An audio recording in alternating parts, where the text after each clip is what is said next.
हारिणे नमो महावदन्याय कृष्णप्रेमप्रदायते कृष्णाय कृष्णचैतन्य नामिने गौरतुष्टे नमः। मुखं करोति वाचालं अंगुं लंघयते गिरिं यत्कृपातमहं वन्दे श्रीगुरुनिधीनतारिणं परमानन्दमाधवं श्रीचैतन्य ईश्वरम्। हरे कृष्णा। तो सबसे पहले छोटा सा रिकैप करेंगे लास्ट सेशन का, छोटा सा रिकैप करेंगे एंड देन फिर आज का सेशन स्टार्ट करेंगे। तो आज थोड़ा सा श्रीमद् भागवतम से पढ़ेंगे जो हमारा चल रहा है प्रसंग अभी, एंड देन फिर थोड़ा सा वामन द्वादशी वराह द्वादशी के बारे में थोड़ा डिस्कशन करेंगे। एंड देन कल एक मेगा फेस्टिवल है, कल एक मेगा फेस्टिवल है, पता है आप लोगों नित्यानंद को? त्रयोदशी, नित्यानंद वैलेंटाइन त्रयोदशी डेज। प्रभु जी। अरे क्या नहीं बात प्रभु है, जी, नित्यानंद अरे त्रयोदशी। नहीं, तो कल एक मेगा फेस्टिवल आ रहा है 14 फरवरी, तो उसके बारे में बात करेंगे, है ना? एक्साइटेड है आप लोग? तो जल्दी जल्दी से अपनी खिड़कियां खोल कर, है ना, सब आ जाइए, जल्दी जल्दी रेडी हो जाइए। भक्तों के दर्शने पवित्र करो, ये तुम्हारो गुना। कोई दिक्कत नहीं है, पीछे आप लोग काम कर रहे हो बैकग्राउंड में, मेरे को कोई प्रॉब्लम नहीं है, ठीक है? Don't worry. आप पीछे अपने घर की डेली एक्टिविटीज कर रहे हैं या जो भी कर रहे हैं कर सकते हैं, वीडियोस ऑन रखिए, कोई दिक्कत नहीं है। कोई अगर रजाई में बैठा है, कोई सोफा पे बैठा है, कोई दिक्कत नहीं है, हम मजाक नहीं उड़ाएंगे, प्रॉमिस।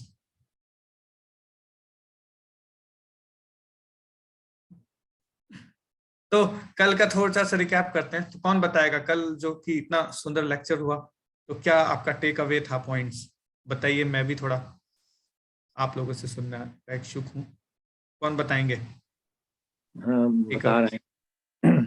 हाँ हाँ, बताइए ये बताइए। कि ये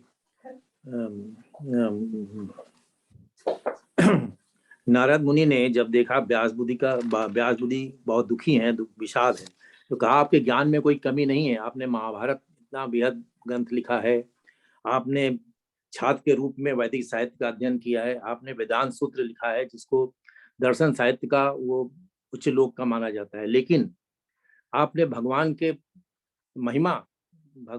महिमा को विचित्र ढंग से प्रस्तुत नहीं किया है। आपने भगवान का यश, भगवान का गान अगर नहीं किया है, तो वो जितना भी साज कितना अलंकृत किया जाए, लेकिन वो कितना भी अच्छे ढंग से लिखा जाए, लेकिन वो कौवे के स्थान के समान है जहाँ की। तो भगवान का यश महिमा अगर आप वर्णन करेंगे तो लोग उसमें रस लेंगे और लोग उन्नत के स्तर पर पहुंचेंगे। हरि बोल, बिल्कुल एकदम as it is, Bhagavad Gita as it is, Shrimad Bhagavatam as it is. Thank you प्रभु, बहुत अच्छा डिस्क्राइब किया आपने।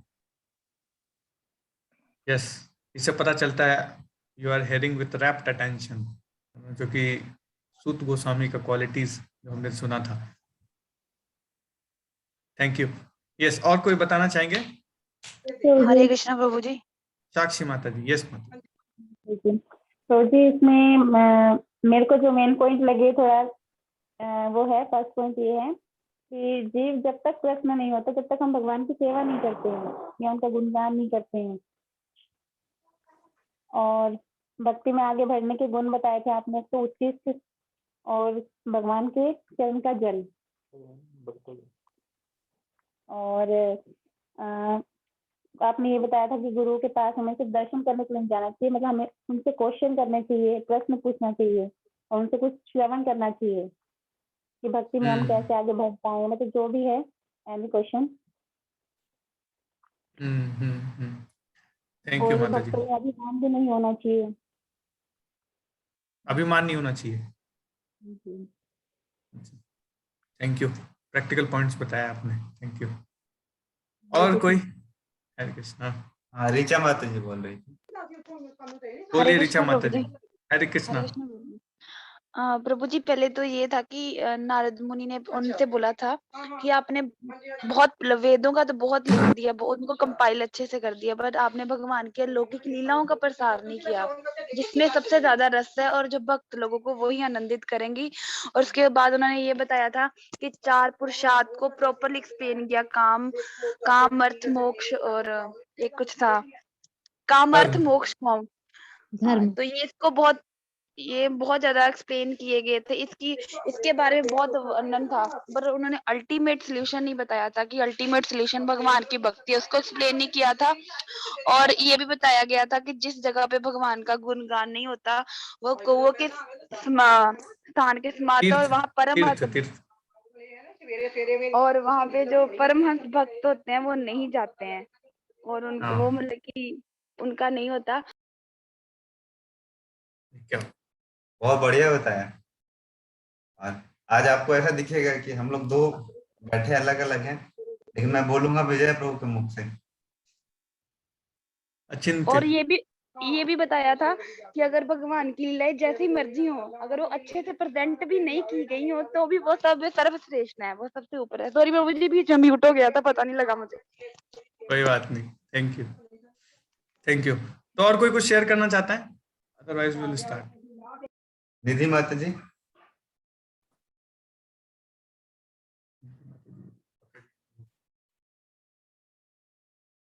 प्रभु जी, दो पॉइंट्स मैं बोलना चाहूंगा हाँ प्रभु, श्योर।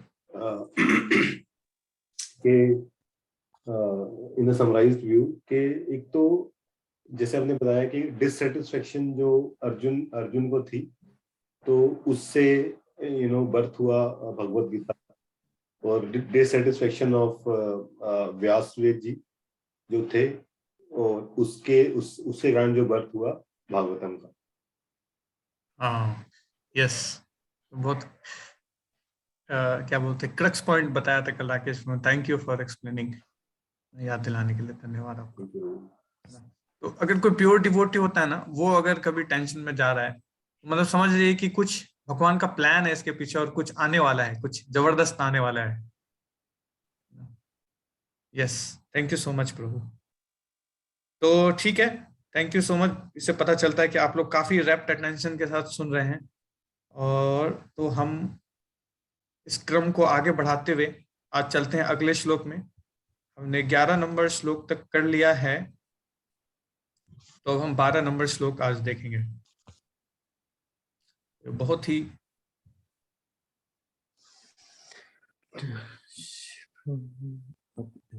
तो ये है 12 नंबर श्लोक। तो कोई पढ़ना चाहते हैं प्रभु? चाहे तो पढ़ सकते हैं।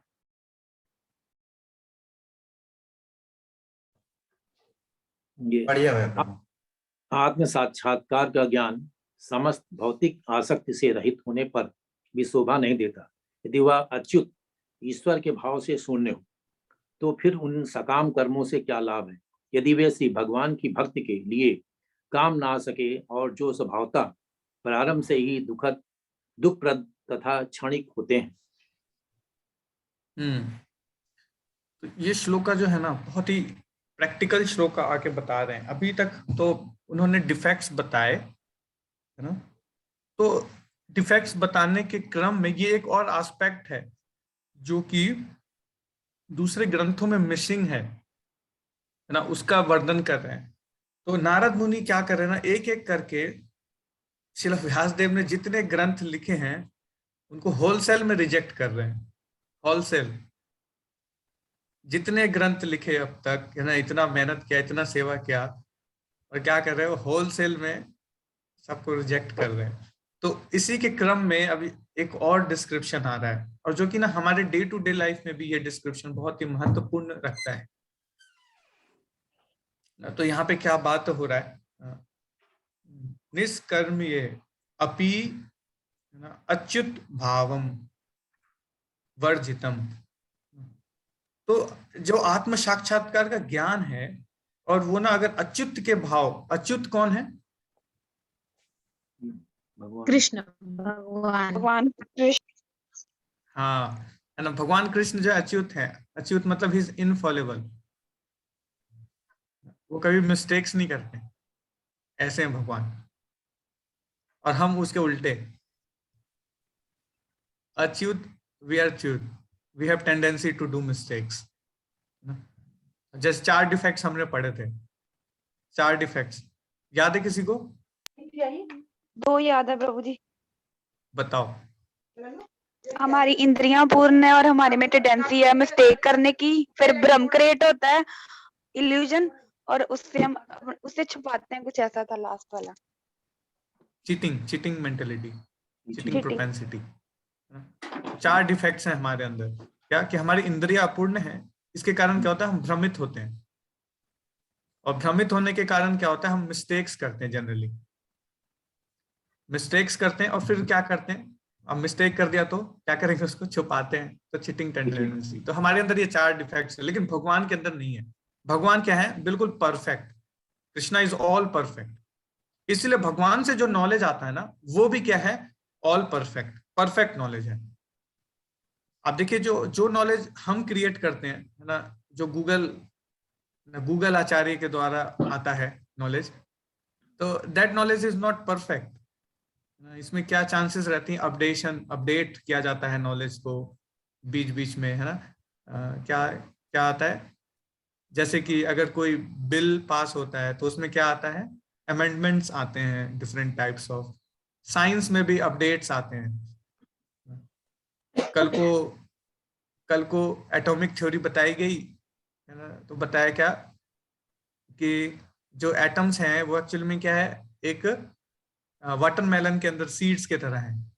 फिर बाद में रदरफोर्ड आए, बोले नहीं नहीं नहीं नहीं, ऐसा नहीं है, सीड्स की तरह नहीं है। तो ऐसे अपडेट्स चलता रहता है। तो लेकिन भगवान का जो नॉलेज है ना, क्योंकि भगवान परफेक्ट है, तो भगवान से आया हुआ नॉलेज क्या है, इट्स ऑल परफेक्ट, बिल्कुल परफेक्ट नॉलेज है। जो वेदों का ज्ञान है ना, वो भी परफेक्ट है। एक्चुअल में वेदों का ज्ञान भी परफेक्ट है। क्यों परफेक्ट है? वेदों का ज्ञान का पर्पस क्या है, वेदों का जो नॉलेज है ना, उसका पर्पस है कि इस मटेरियल वर्ल्ड में एंजॉय करने का, इन मटेरियल वर्ल्ड में अच्छे से रहने का, ये पर्पस है। तो इस पर्पस को फुलफिल करने के लिए ना, वेदों का नॉलेज जो है वो परफेक्ट है। लेकिन जो श्रीमद् भागवतम का जो कॉन्टेक्स्ट है ना, Shrimad Bhagavatam is talking about some higher principle, कुछ हायर प्रिंसिपल के बारे में चर्चा कर रहा है श्रीमद् भागवतम।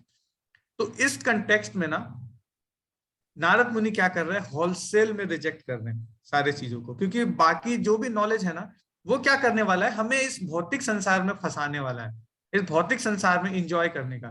जब व्यक्ति एंजॉय करता है ना, तो वो जनरली भगवान को भूल जाता है, ये टेंडेंसी है। जब सक्सेस आता है, जब एंजॉयमेंट का टाइम आता है, तो उस समय भगवान याद आते हैं क्या?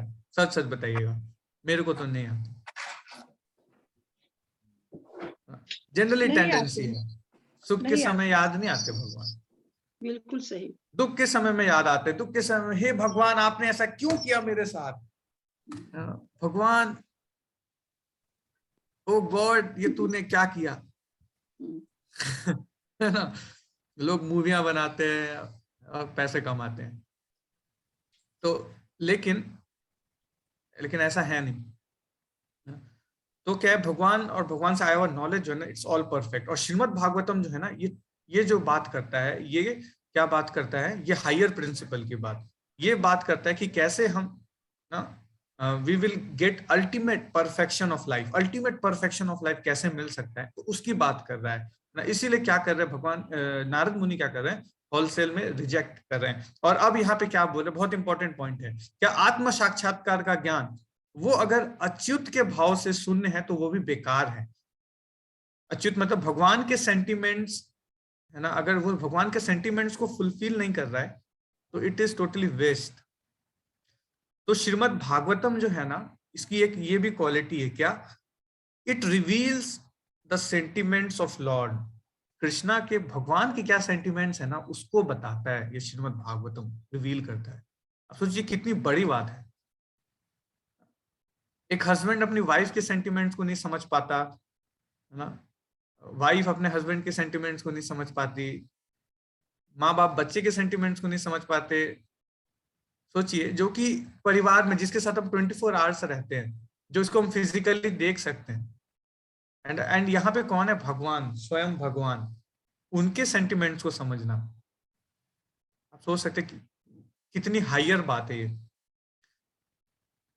तो जो आत्म साक्षात्कार का ज्ञान है ना, जो कि आत्म साक्षात्कार का ज्ञान यानी जो कि स्पिरिचुअल नॉलेज है, और अगर वो भगवान के सेंटिमेंट्स से रिलेटेड नहीं है ना, तो वो भी क्या है, बेकार है।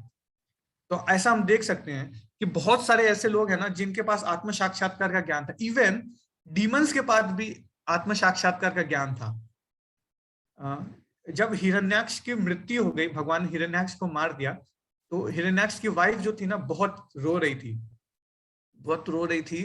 तो हिरण्यकश्यप ने, पता है, उसको पूरा वहां पे भगवत गीता का ज्ञान दिया, जब उसको समझा रहे थे कि अरे आत्मा तो परमानेंट है, दिस बॉडी इज टेम्पररी, आप टेंशन मत लो, है ना, वो उनका सिर्फ शरीर बदला है।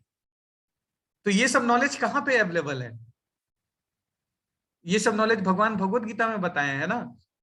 तो ये नॉलेज आप सोचो उसको भी पता था, लेकिन क्योंकि वो he is bereft from Krishna, और वो भगवान से बिल्कुल अलग था, तो वो ये नॉलेज जानने के बाद भी भगवान का शत्रु बना था, भगवान का सबसे बड़ा शत्रु, ये नॉलेज होने के बाद भी। आप देख सकते हैं रावण को, रावण बिल्कुल चतुर्वेदी था, और उनके पास इतनी नॉलेज थी ना कि उसको बड़े बड़े यज्ञों में इनवाइट किया जाता था ताकि वो आए और मंत्रों का बहुत अच्छे से रिसाइटेशन करे। ही वाज पंडित, एक्चुअल में पंडित था बहुत बड़ा, लेकिन उसका मोटिव क्या था? What was his motive? His mentality was demonic. He wants to rule, he wants to dominate over others. तो आत्म साक्षात्कार का ज्ञान हो लेकिन वो भगवान के भाव से अगर विमुख है तो वो भी बेकार है ना। इसलिए आप देखेंगे बहुत सारे लोग हैं जो शास्त्र पढ़ लेते हैं, है ना, और शास्त्र पढ़ के चौड़े हो जाते हैं, लेकिन बेसिक ह्यूमैनिटी की बातें भी पता नहीं होती, है ना। बोलेंगे कि अरे मेरे को तो पता है, मैंने चारों वेद पढ़ रखे हैं, मेरे को पता है वहां क्या लिखा हुआ है, मेरे को पता है उसमें क्या लिखा हुआ है, मेरे को पता है उपनिषदों में क्या लिखा है, लेकिन जो सिंपल सी चीजें हैं ना वो व्यक्ति नहीं समझ पाता। तो भगवान के सेंटिमेंट्स हैं क्या? तो भगवान के सेंटिमेंट्स के ना कई एस्पेक्ट हैं, और प्रमुख जो हमारे आचार्य बताते हैं ना वो दो है। क्या? एक तो सर्विस एंड दूसरा सेक्रीफाइस। क्या? चैट बॉक्स में लिखिए क्या क्या है एस्पेक्ट्स। दो इंपॉर्टेंट एस्पेक्ट्स हैं, है ना। ये दोनों एस्पेक्ट है ना, ये भगवान को, ये एस्पेक्ट जो है वो व्यक्ति समझ सकता है जब वो व्यक्ति ना श्रीमद् भागवतम पढ़ता है। सेक्रीफाइस, है ना, सर्विस एंड सेक्रीफाइस बहुत इंपॉर्टेंट एस्पेक्ट है ये ना। भगवान जो है ना अपने भक्तों की सेवा करने के लिए तत्पर रहते हैं। कौन एक ऐसा इंसिडेंट बताइए जहां पे भगवान ना अपने ही भक्तों का सेवा कर रहे हैं। बहुत ही फेमस इंसिडेंट है, आप लोग को सबको पता होगा। हाँ जी, हाँ जी। कौन बताएंगे? अर्जुन की प्रभु जी। नहीं, सुदामा सर। सुदामा चरित्र में सुदामा जी का श्री कृष्ण ने बहुत सेवा किया। किन्होंने बताया? उपेंद्र प्रभु ने जी। Thank you. चलिए तो बहुत अच्छा एग्जांपल दिया। और कोई बताएंगे? और कोई एक एग्जांपल आ रहा था। प्रभु जी जब युद्ध में अर्जुन की सेवा ही तो कर रहे थे वो। हाँ, देखिए ये भी एक निकल के आया। और कहाँ सेवा किया भगवान ने? प्रभु जी जब वो युधिष्ठिर महाराज ने यज्ञ किया था तब भगवान के उनके अतिथियों के मतलब कि झूठे पत्तल उठाए थे और जूतों की सेवा की थी, वहां भी तो की थी। जूतों की सेवा की। देखिए तो ये देखिए भगवान का एटीट्यूड है। भगवान का एटीट्यूड क्या है? भगवान का एटीट्यूड गुरु भाव नहीं है। अच्छा ठीक है अब तो हमको नॉलेज हो गया, आप सबको बैठा के हम सुनाएंगे कथा। नहीं, भगवान का एटीट्यूड है कि सेवा करना चाहते हैं भगवान। See what is the attitude of Krishna. Krishna wants to serve his devotee. भगवान ना भक्त से ज्यादा तत्पर रहते हैं सेवा करने के लिए। इसलिए जो व्यक्ति सेवा करता है ना भगवान उससे बहुत ज्यादा प्रसन्न होते हैं, बहुत ज्यादा प्रसन्न होते हैं अगर कोई व्यक्ति सेवा करता है, क्योंकि ये भगवान का एटीट्यूड है। बहुत रेयर एटीट्यूड है। देखिए भगवान है मतलब ही इज सारे वर्स जितने यूनिवर्स हैं, मल्टीवर्सेस हैं, सबके गॉड हैं वो, है ना। अब वो क्या कर रहे हैं, अर्जुन के लात खा रहे हैं, क्योंकि क्या होता है युद्ध भूमि पे पीछे ना लात से मार के डायरेक्शन देना पड़ता है, वहां पे बोल के नहीं बता सकते कि आप लेफ्ट मुड़ो, आप राइट मुड़ो, तो पीठ पे मारना पड़ता है। और सोचो भगवान को पैरों से मार रहे हैं अर्जुन, भगवान का कितना हाई स्पिरिट है सर्विस का। एक बार सनातन रूप गोस्वामी ना बहुत बड़े आचार्य हैं, इनके बारे में कभी बताऊंगा आपको, 6 गोस्वामी के बारे में। तो वो क्या कर रहे थे, जप कर रहे थे राधा कुंड के पास, सॉरी रघुनाथ दास गोस्वामी थे। तो वो क्या कर रहे थे, राधा कुंड के पास बैठ के जप कर रहे थे, और जप कर रहे थे, धूप में बैठ के जप कर रहे थे। तो क्या कि श्रीमती राधा रानी वहां पे आ गई, और उन्होंने क्या किया, अपने पल्लू से उनको ऐसे छाया प्रदान कर दी थी, बेचारे को कोई ठंडी ना लग जाए, धूप ना लग जाए। तो उनके ब्रदर हैं सनातन गोस्वामी, सनातन गोस्वामी ने देखा तो बोला कि देखिए ये ठीक नहीं है ना, आपको क्या करना चाहिए ना, आप एक काम करो, आप कुछ कुटी बना लो, हम यहाँ पे ना भगवान की सेवा करने आए हैं, सेवा लेने नहीं आए हैं। तो भगवान बहुत एंजाइटी में आ जाते हैं अगर उनका कोई भक्त परेशान होता है ना, तो ये भगवान का भाव है, भगवान का बहुत ज्यादा सैक्रिफाइसिंग स्पिरिट है। आप देखिए भगवान ना सबके हृदय में बैठे हुए हैं, भगवान चाहे ना हृदय में बैठ के किसी को भी घुमा सकते हैं। भगवान ने घुमाया भी, किसको घुमाया, महाभारत में युधिष्ठिर को,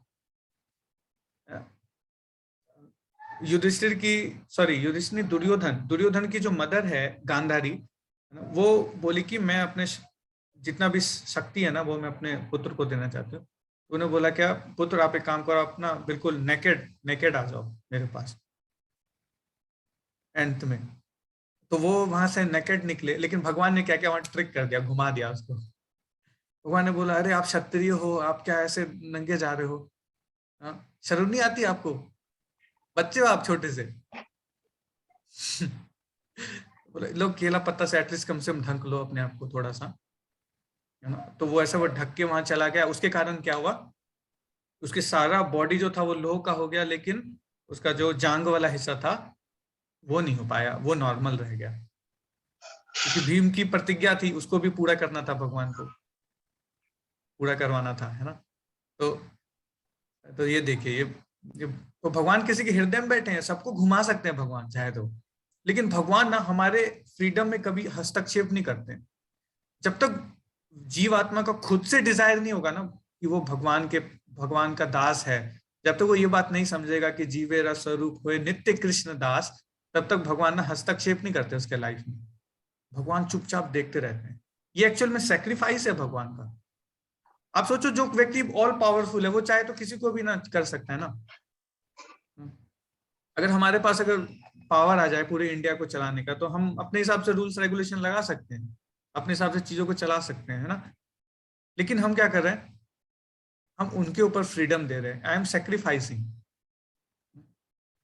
तो ये भगवान का ना एक्चुअली में सैक्रिफाइस है। भगवान रोते हैं, भगवान जब देखते हैं ना कि जीवात्मा कष्ट में है, बेचारा नाली का कीड़ा बना हुआ है, कीड़ा बन के तैर रहा है, सुअर की योनि में है, कुत्ते की योनि में है, तो भगवान को एक्चुअली बहुत कष्ट होता है, बहुत पेन होता है। लेकिन कृष्णा क्या करते हैं, वहां बैठे रहते हैं ना। हम जब कृष्णा बुक पढ़ रहे थे तो वहां पे क्या एनोलॉजी आई थी कि एक पेड़ है, उसके ऊपर 2 चिड़िया बैठी हुई है। कौन कौन है वो 2 चिड़िया, जीवात्मा और परमात्मा, है ना। तो जीवात्मा, यस, और जीवात्मा क्या कर रहा है, सुख दुख की फल को खा रहा है, और परमात्मा सिर्फ देखते रहते हैं। परमात्मा इसलिए नहीं देखते रहते कि बेचारे मजबूर है, क्या करूं मैं, क्या करूं प्रभु जी, ये तो सुनता ही नहीं है, नहीं ऐसा नहीं है। लेकिन भगवान क्या करते, हस्तक्षेप नहीं करते हमारे फ्रीडम में। जब तक हम खुद से नहीं बोलेंगे Krishna I am yours, please accept me, Krishna please accept me, जब तक ये हमारी इंटेंस डिजायर नहीं होगी ना, तब तक भगवान हस्तक्षेप नहीं करेंगे। तो ये जो है ना, ये भगवान का सेंटिमेंट्स है ना। और आप लोग भी इसको पूरा कर रहे हैं, है ना, आप लोग भी सेक्रीफाइस कर रहे हैं। ये भी एक तरह का सेक्रीफाइस है क्या, कि 1.5-2 घंटे तक बिना व्हाट्सएप यूज किए, बिना इंटरनेट यूज किए, है ना, चुपचाप बैठकर सुनना, है ना। किसी ने अपने मीटिंग को डिले किया, किसी ने अपने रिलेटिव्स को बोला बाद में आने को, या किसी ने अपना कोई प्रोग्राम पोस्टपोन किया, है ना। फिर भी आ रहे, तो इट्स ग्रेट सेक्रीफाइस। आज के कलयुग में कौन करता है ना? तो कृष्णा इसको भी अप्रिशिएट करते हैं। और जो व्यक्ति निरंतर इस तरह से लगा रहता है तो उसका क्या होता है, भक्ति में ना बहुत दृढ़ता आती है। क्या भक्ति भवती नैष्टकी, जो नित्यम भागवत श्रवण करता है तो क्या होता है, भक्ति भवती नैष्टकी, भक्ति जो है क्या होता है, डिटरमाइंड, ही बिकम फिक्स हो जाता है वो व्यक्ति। तो ये भगवान का भाव है, जो इस भाव से ना सेक्रीफाइस और सर्विस स्पिरिट के साथ आत्म साक्षात्कार का ज्ञान लेता है ना, तो वो व्यक्ति ठीक है। नहीं तो फिर वो कैसा हो जाएगा, वो रावण के समान हो जाएगा, वो रावण जैसा हो जाएगा, या तो हिरण्यकश्यपु जैसा हो जाएगा। ऑल्दो वेरी नॉलेजेबल, चतुर्वेदी, लेकिन demon mentality, controlling spirit, control करने का ट्राई करेगा, लोगों को डोमिनेट करने का ट्राई करेंगे। और फिर क्या बता रहे इसमें, तो फिर भी साकाम कर्मों से क्या लाभ यदि वे भगवान की भक्ति के लिए काम ना आ सके, और जो स्वभावता है ना प्रारंभ में ही दुखप्रद या क्षणिक होता है ना?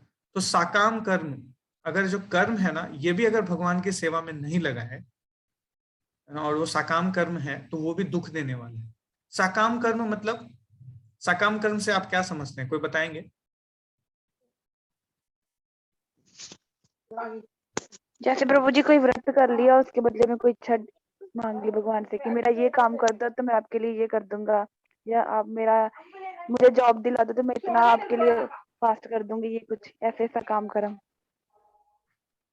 हाँ, मैं मतलब अगर आपके लिए कुछ कर रहा हूँ ना तो मेरे को क्या चाहिए, कुछ रिजल्ट्स चाहिए, है ना, कुछ result, something expectation is there.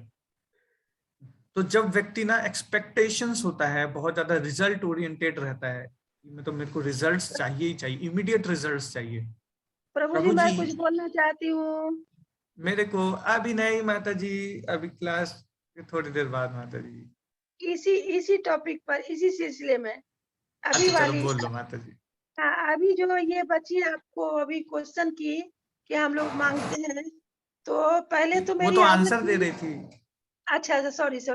अभी तो हम लोग प्रभु से मांगते हैं लेकिन भक्ति मांगते हैं।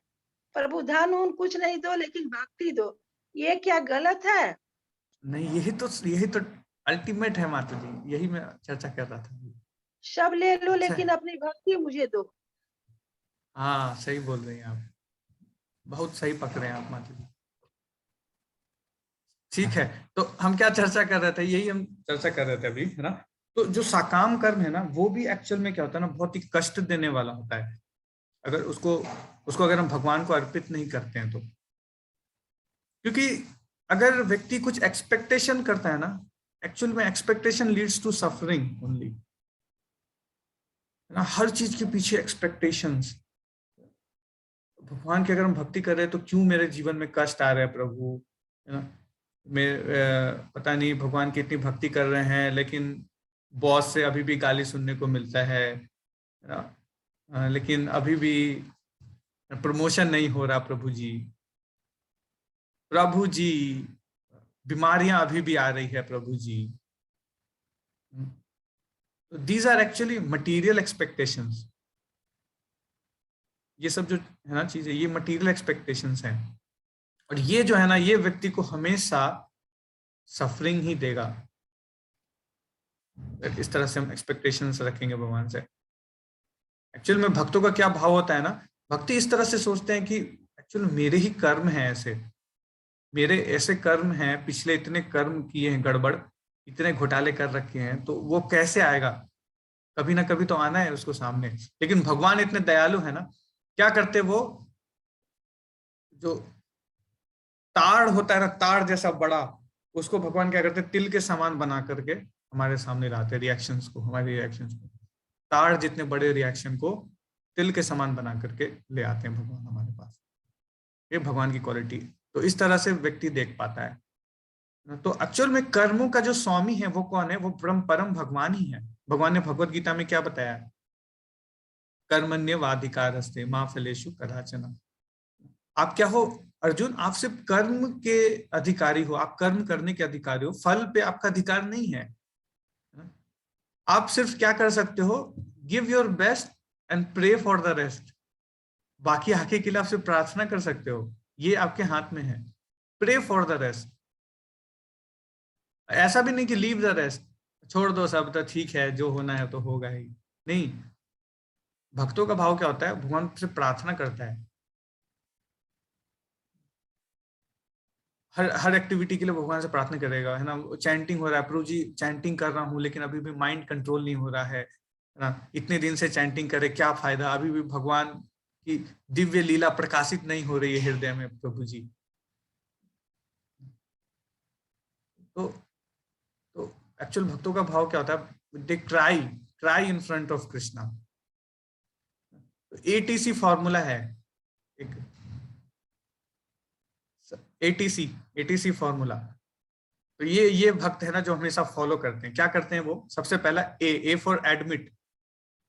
नोट्स बना रहे हैं आप लोग, लिख सकते हैं आप जाओ तो। ए फॉर एडमिट मतलब भक्त जो होता है ना, एडमिट करते हैं कि एक्चुअल में जो ये प्रॉब्लम्स है ना, ये मेरे ही कर्मों हैं, ये एक्चुअल में मेरे ही कर्म हैं, ये मेरे ही रिएक्शंस हैं, जो इतने करोड़ों जन्मों से जो मैंने गड़बड़ कर रखा है, वो सबके रिएक्शंस हैं। तो he admits and then T for try, then he tries, then he pray, है ना। वो कार्य में लगा रहता है, कंसिस्टेंटली लगा रहता है ना, ट्राई करता रहता है।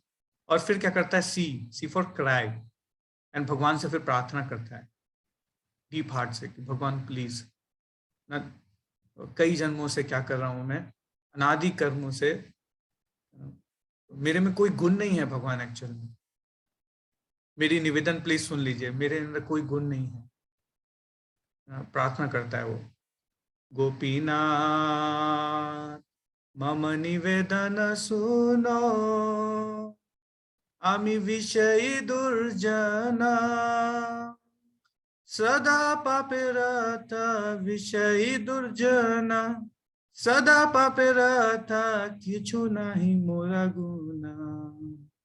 गोपीनाथ भगवान से क्या प्रार्थना करता है, गोपीनाथ मेरे अंदर कोई गुण नहीं है, मेरा मन तो हमेशा विषय में लगा रहता है भगवान, हमेशा सोचता रहता हूँ कैसे प्रॉफिट होगा, कैसे बिजनेस आगे बढ़ेगा, इसी में बुद्धि घुसा रहता है, कहाँ पीएचडी में एडमिशन मिलेगा, ये सोचते रहता हूँ।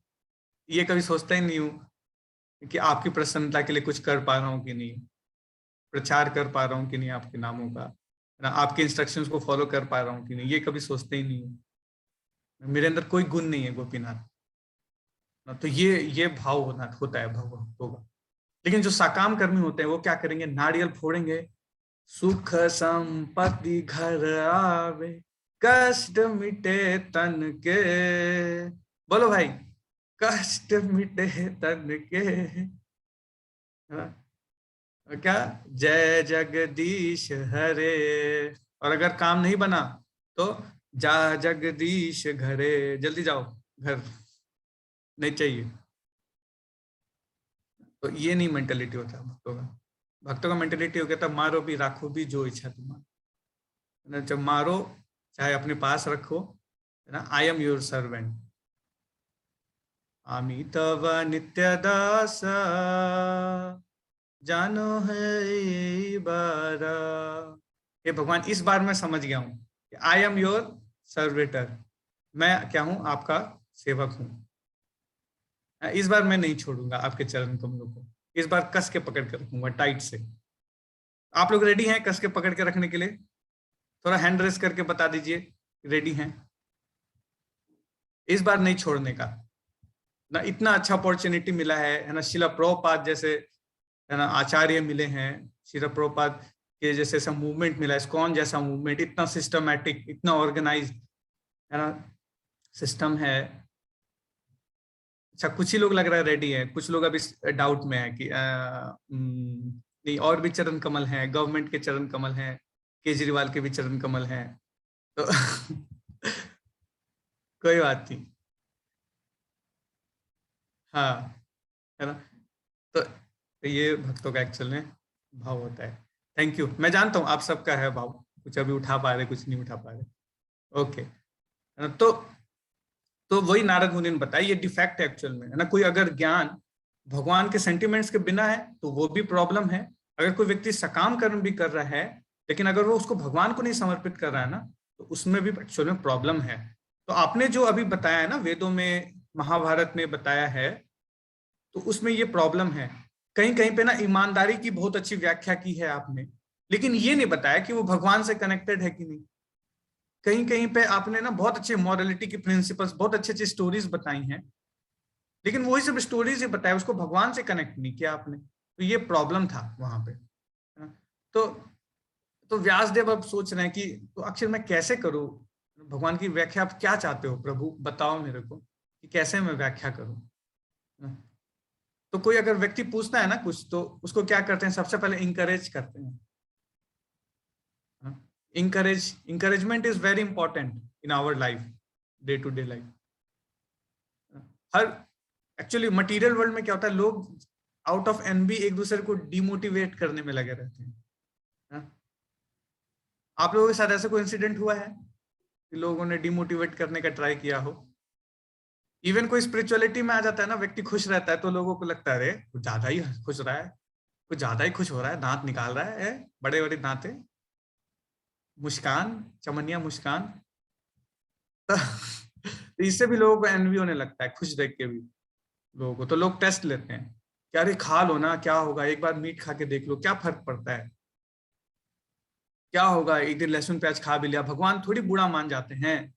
भगवान तो भावग्राही जनार्दन है ना। कल राकेश बता रहे थे ना कि भावग्राही जनार्दन, तो क्या करते हैं, सबसे सस्ती वाली चीज उठा के लेके जाते हैं भगवान के लिए, जो एकदम बजट में हो, बजट से भी अंदर हो एकदम, है ना। तो अब तो क्या कर रहे हैं ना, यहाँ पे नारद मुनि इंकरेज कर रहे हैं। दिस इज एक्चुअल वैदिक कल्चर, इंकरेजमेंट, है ना। हर भक्त को एक दूसरे को इंकरेज करते हुए आगे बढ़ना चाहिए। एक्चुअल में इंकरेजमेंट इज वेरी इंपॉर्टेंट, है ना। इसलिए क्या होता है, हम क्या करते हैं, ग्लोरीफाई करते हैं। जब भी किसी का बर्थडे होता है ना, कृष्णा कॉन्शियसनेस बर्थडे, तो हम क्या करते हैं, एक दूसरे को ग्लोरीफाई करते हैं, भक्तों में गुण देखते हैं, उसमें कुछ दिन उनके गुणों का गुणगान करते हैं। श्री चैतन्य महाप्रभु जब वो क्या करते थे, अपने भक्तों का गुणगान करते थे। और ऐसा कृष्णदास कविराज लिख रहे हैं कि श्री चैतन्य महाप्रभु जब भक्तों को ग्लोरीफाई करते थे ना, तो ऐसा लगता था कि उनका 10,000 मुख हो गया है, अपने एकदम 10,000 मुख से ग्लोरीफाई कर रहे हैं भक्तों का, इतना गुणगान करते हैं श्री चैतन्य महाप्रभु। अपने भक्तों का गुणगान करने में इतना आनंद आता है। श्री चैतन्य महाप्रभु कौन है? स्वयं भगवान, है ना। और स्वयं भगवान आनंद ले रहे हैं ग्लोरीफाई करने में। तो इंकरेजमेंट इज वेरी इंपॉर्टेंट। हर व्यक्ति को ना इंकरेजमेंट चाहिए। इवन कभी कभी डिवोटीज में आ जाता है कि अरे मैं तो बहुत फॉलो करने लग गया हूँ, अरे मेरे घर वाले सब बेकार लोग हैं। कल राकेश बता रहे थे ना, क्या पापा आप तो पापी हो, माँ आप माया हो, है ना। तो ये क्या एक्चुअल में ईगो आ जाता है लोगों के अंदर में, लगता है कि अरे सब तो अब तुच्छ आत्मा है, मैं ही एकदम अब परमहंस हो गया हूँ। तो ये क्या एक्चुअल में विम्सिकलिटी है, विम्सिकलिटी कहते हैं इसको। विम्सिकलिटी मतलब क्या होता है,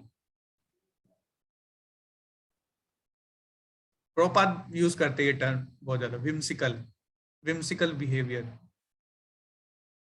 मतलब अपने मन गढ़ंत तरीके से, मन के द्वारा चलना और मन के तरीके से कुछ भी कर देना। शास्त्रों में क्या बताया गया है, ये शास्त्र विधि उत्सृज्य कर्त वर्तते काम कारता, जो भी शास्त्रों की विधि का पालन नहीं करता, अपने दिमाग से काम करता है, मतलब विम्सिकल होकर कार्य करता है, तो उसको क्या होता है, ना तो उसको सिद्धि प्राप्त होता है, ना ही परम गति प्राप्त होता है, ना ही उसको किसी तरह का परफेक्शन मिलता है, ना ही वो अपने एम को अचीव कर पाता है। और परम गति कभी नहीं मिल सकता उसको, परफेक्शन कभी नहीं मिल सकता। तो यहाँ पे क्या हो रहा है, this is what you can say encouragement. तो क्या इंकरेज कर रहे हैं, यहाँ पे पढ़ेंगे इसको। अभय प्रभु पढ़ेंगे, पढ़िए।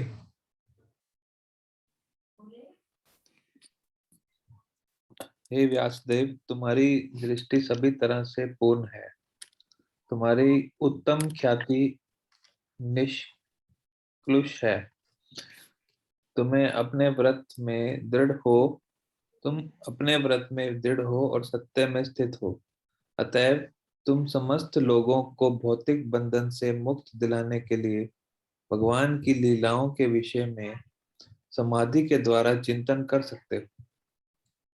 है ना। तो देखिए कैसे यहाँ पे ना इंकरेज कर रहे हैं। अभी क्या क्या डिफेक्ट्स बता दिया सारे। तो ये गुरु का कार्य होता है। गुरु क्या करते हैं, बाहर से आपको ठोकेंगे ना, बाहर से ठोकेंगे लेकिन अंदर से फिर सपोर्ट देंगे। तो गुरु अगर करेक्शन भी देते हैं ना, तो साथ में इम्पावरमेंट करते हैं उसको कि वो अपने करेक्शन को कैसे ठीक कर सकता है, उसको सॉल्यूशन देते हैं, उसकी हेल्प करते हैं। और तो देखिए ये बिल्कुल परंपरा से आ रहा है, ऐसा नहीं है कि इस्कॉन में ये कल्चर है, नहीं, ये परंपरा में है ये कल्चर हमारे।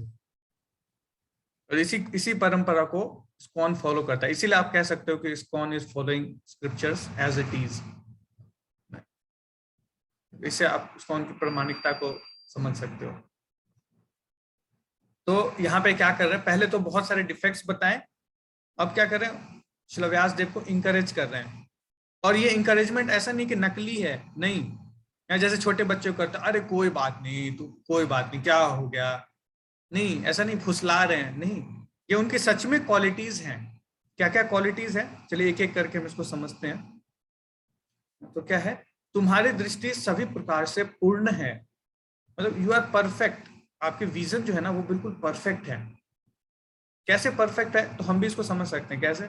आप देखिए श्रील व्यास देव ने क्या किया है, अपने शिष्य, उनके शिष्य हैं कौन, संजय, संजय भी उनके एक शिष्य हैं, उनको उन्होंने क्या दिया, एक ऐसा विजन दिया जिसके द्वारा वो क्या देख पा रहे हैं, बिल्कुल परफेक्टली देख पा रहे हैं। जो क्या हो रहा है युद्ध भूमि में ना, उसको परफेक्ट देख पा रहे हैं। तो आप सोच सकते हैं कि व्यासदेव का जब ना शिष्य का इतना पावर है, इतने अच्छे से वो देख के सब चीजों को डिस्क्राइब कर पा रहा है, तो आप सोच सकते हो कि व्यासदेव का विजन कैसा था। व्यासदेव इस त्रिकालदर्शी। श्रील प्रभुपाद पर्पट में लिख रहे हैं कि श्रील व्यासदेव ने जो जो बोला ना वो सत्य हो रहा है। अभी भी 5000 साल के बाद भी क्या हो रहा है, चीजें सत्य प्रमाणिक हो रही है। तो 12th कैंटो में है ना, राकेश प्रभु ने बहुत अच्छे से आपको पढ़ के बताया था कि कलयुग के क्या क्या लक्षण हैं। याद है आप लोगों को, थोड़ा थोड़ा याद होगा, है ना। कलयुग के लक्षण बताए थे, हमने भी डिस्कस किया था अपने क्लास में।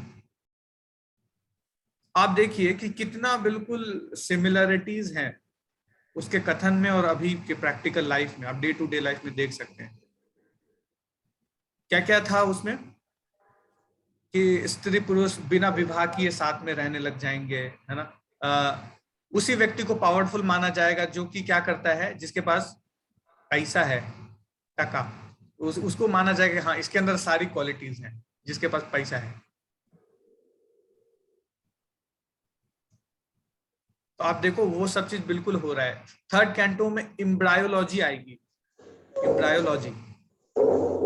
एम्ब्रायोलॉजी मतलब क्या, हर महीने व्यक्ति जो बच्चा होता है वो गर्भ में कैसे कैसे बड़ा हो रहा है, वो सारे स्टेजेस उसमें बताए गए हैं। और जो मेडिकल है वो बिल्कुल उसको प्रमाणित करता है। अभी क्या आप मेडिकल से उसको मिलाएंगे ना, बिल्कुल सेम है एज इट इज। तो इससे पता चलता है क्या कि जो श्रील व्यासदेव हैं उनका जो विजन है वो बिल्कुल परफेक्ट है, परफेक्ट विजन। वो चीजों को बिल्कुल एज इट इज देख पा रहे हैं वहां पे, एज इट इज। जो कलयुग में होने वाला है, जो जितनी भी सारी लीलाएं हैं वो क्या हो रही है, उनके हृदय में एज इट इज स्फुरित हो रही है, वो सारी चीजों को देख पा रहे हैं। तो ये उनका एक क्वालिटी है। और तुम्हारी उत्तम ख्याति क्या है, निष्कलंकुशित है। क्या है, आपकी जो ख्याति है ना, फेम जो है वो बिल्कुल स्पॉटलेस है। फेम, इसमें कोई भी तरह का स्पॉट नहीं है, मतलब कोई भी दाग नहीं है। मतलब ऐसा नहीं है कि कोई आके बोल रहा है कि हाँ आपको अमेंडमेंट्स की जरूरत है चीजों को, नहीं, ऐसा नहीं है। आपने जो भी नॉलेज दिया है ना सब परफेक्ट है, अपने अपने स्थान पे सारी नॉलेज भी परफेक्ट है। बिल्कुल आपका कैरेक्टर स्पॉटलेस है। जैसे श्रील प्रभुपाद को भी देख सकते हो आप, श्रील प्रभुपाद का कैरेक्टर बिल्कुल स्पॉटलेस है। श्रील प्रभुपाद कहाँ गए थे, वेस्टर्न कंट्रीज में। वेस्टर्न कंट्रीज में जहाँ पे तो लड़कियां भी नेकेड आ जाती थी, ऐसे ऐसे स्थान पे गए थे, आप सोचो। But Shila Prabhupada is a spotless character, उन पे कोई ऐसा कोई एलिगेशन या ऐसा कुछ नहीं, वेरी स्पॉटलेस एंड कंपैशनेट। तो ये भी कौन है? व्यासदेव, है ना, is a very spotless character. तुम अपने व्रत में दृढ़ हो। शिला व्यासदेव जो है वो अपने व्रतों में भी दृढ़ हैं, मतलब उन्होंने जो जो वॉज लिए उसमें ही वॉज परफेक्ट, जो सोचा करने का वो किया उन्होंने, है ना। और सत्य में स्थिर है। सत्य, सत्य मतलब परम सत्य कौन है? परम सत्य कौन है? भगवान। भगवान, है ना, कृष्णा। तो परम सत्य में वो कौन है? फिक्स है, मतलब उनकी जो मन है ना वो बिल्कुल भगवान के चरणों में लगी हुई है। उनका मन बिल्कुल स्थिर है भगवान में, बिल्कुल स्थिर। वो हर चीज में क्या देख पा रहे हैं? वो हर चीज में कृष्णा के प्रेजेंस को देख पा रहे हैं। He able to see Krishna's hand in every situation. शिला प्रभुपाद जब मॉर्निंग वॉक करते थे ना तो अपने शिष्यों को साथ में लेके जाते थे, और शिला प्रभुपाद दिखाते थे कि कैसे जो इस नेचर है, ये नेचर में कैसे कृष्णा का हैंड्स है। एक बार शिला प्रभुपाद ऐसे चल रहे थे और उन्होंने क्या दिखाया कि सूर्य की तरफ इशारा करके दिखाया कि सी दिस इज कृष्णाज आई। एक बार समुद्र के किनारे टहल रहे थे। अगर नॉर्मल व्यक्ति टहलता है समुद्र के किनारे, क्या सोचता है? वाह क्या वादियां हैं, कितने कैसे लोग हैं, क्या मस्त जगह है। शिला प्रभुपाद क्या देख रहे हैं वहां पे कि देख रो, see the clouds, this is the colour of Krishna, this is the complexion of Krishna, Krishna is Ghanshyam. तो ऐसे क्लाउड्स को देख के बता रहे हैं कि भगवान है ना घन श्याम है। तो ऐसे हर एक चीज में ना भगवान के प्रेजेंस को देख पाना, इट्स नॉट इजी। लेकिन कोई व्यक्ति अगर लगातार उसका मन अगर लगा हुआ है ना, फिक्स है भगवान में, तो वो देख सकता है, वो देख सकता है अब भगवान के प्रेजेंस को, हर चीज में कृष्णा के हैंड को देख पाना। तो ये व्यक्ति कैसे देख सकता है? अगर कोई श्रीमद् भागवतम का श्रवण करता है ना तो वो देख सकता है हर इंसिडेंट में कृष्णा के प्रेजेंस को बहुत ही अच्छे से देख सकता है वो। अतः तुम समस्त लोगों को भौतिक बंधन से मुक्ति दिलाने के लिए भगवान की लीलाओं के विषय में समाधि के द्वारा चिंतन कर सकते हो। तो आपके अंदर इतने गुण हैं, आप क्या करो, बिल्कुल समाधि में बैठकर, बिल्कुल मेडिटेशन में होकर ना भगवान की लीलाओं का चिंतन करो। ऐसा क्यों बोल रहे हैं? क्योंकि भगवान की लीलाएं जो है ना एक्चुअली बहुत रहस्यमयी है। रहस्यमय मतलब क्या? इसको समझना सबके लिए पॉसिबल नहीं है। आप देखो लोग क्या कहते हैं, क्या कहते हैं कि अरे ये कैसे भगवान है, इनकी 16,108 रानियां हैं, ये कैसे आपके भगवान है? ये कैसे भगवान है आपके, गोपियों के वस्त्र चुरा लेते हैं? किस टाइप के भगवान है आपके? थर्ड क्लास भगवान।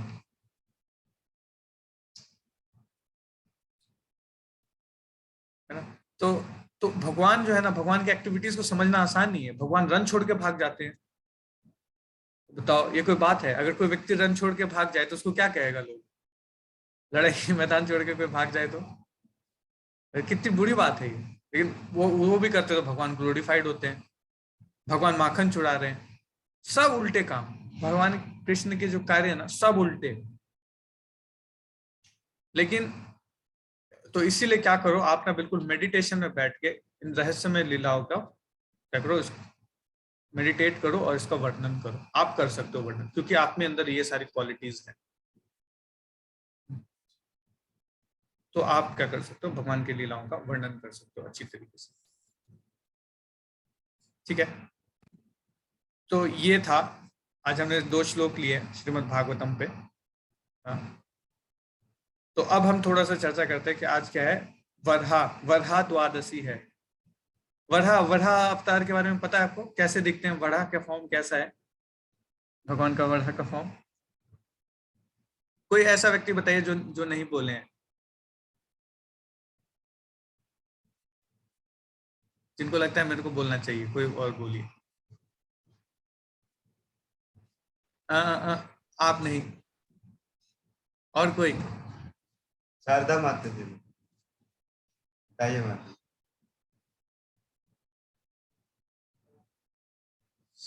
श्रद्धा माता जी, कैसा कैसा रूप था भगवान का? वराह रूप जो है वो कैसा दिखता है ना? राकेश बहुत अच्छा बात बता रहे थे कल कि जो गांव वाले लोग हैं ना वो भागवतम को अच्छे से समझ सकते हैं कि उन्होंने देखा हुआ है कल्चर, कैसे दिखते हैं जीव प्राणी, कैसे दिखते हैं संसार में, तो थोड़ा इजी होता है। लेकिन क्या ना, मॉडर्न लाइफ में थोड़ा सा मुश्किल हो जाता है चीजों को समझना शहरों में बैठ के। इवन आजकल तो बच्चों को ये भी नहीं पता होता कि दूध कहाँ से आता है। मैंने बच्चे से पूछा कि दूध कहाँ से आता है, तो सुधा डेयरी से आता है, मदर डेयरी से आता है, क्या वो बेचारे कंफ्यूज हैं दूध कहाँ से आता है।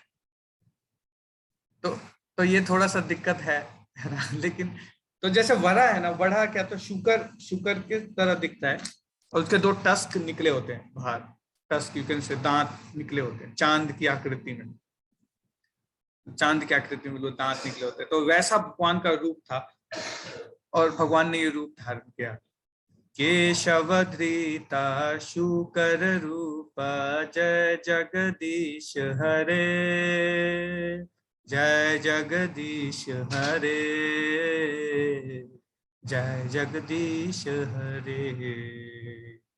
भगवान ने शुकर रूप धारण किया और क्या क्या पृथ्वी का उद्धार किया। तो मैत्रेय मुनि जो है, मैत्रेय मुनि आएंगे आगे, तो मैत्रेय मुनि जो है वो विदुर जी को सुना रहे, कथा सुना रहे। और मैत्रेय मुनि ने ना, वराह जो है वो ब्रह्मा जी के एक दिन में 2 बार आते हैं, 2 बार आते हैं ब्रह्मा जी, ठीक है, वराह देव। तो मैत्रेय मुनि इतने एक्साइटेड हो गए ना कि उन्होंने एक ही बार में दोनों पास टाइम सुना दिया उनको। जैसे कि हम कभी कभी बहुत एक्साइटेड हो जाते हैं ना कुछ चीज बताने के लिए, तो एकदम ऐसा लगता है कि एक ही बार में सब कुछ बता दूं, मतलब तुरंत बोल दूं चीजों को।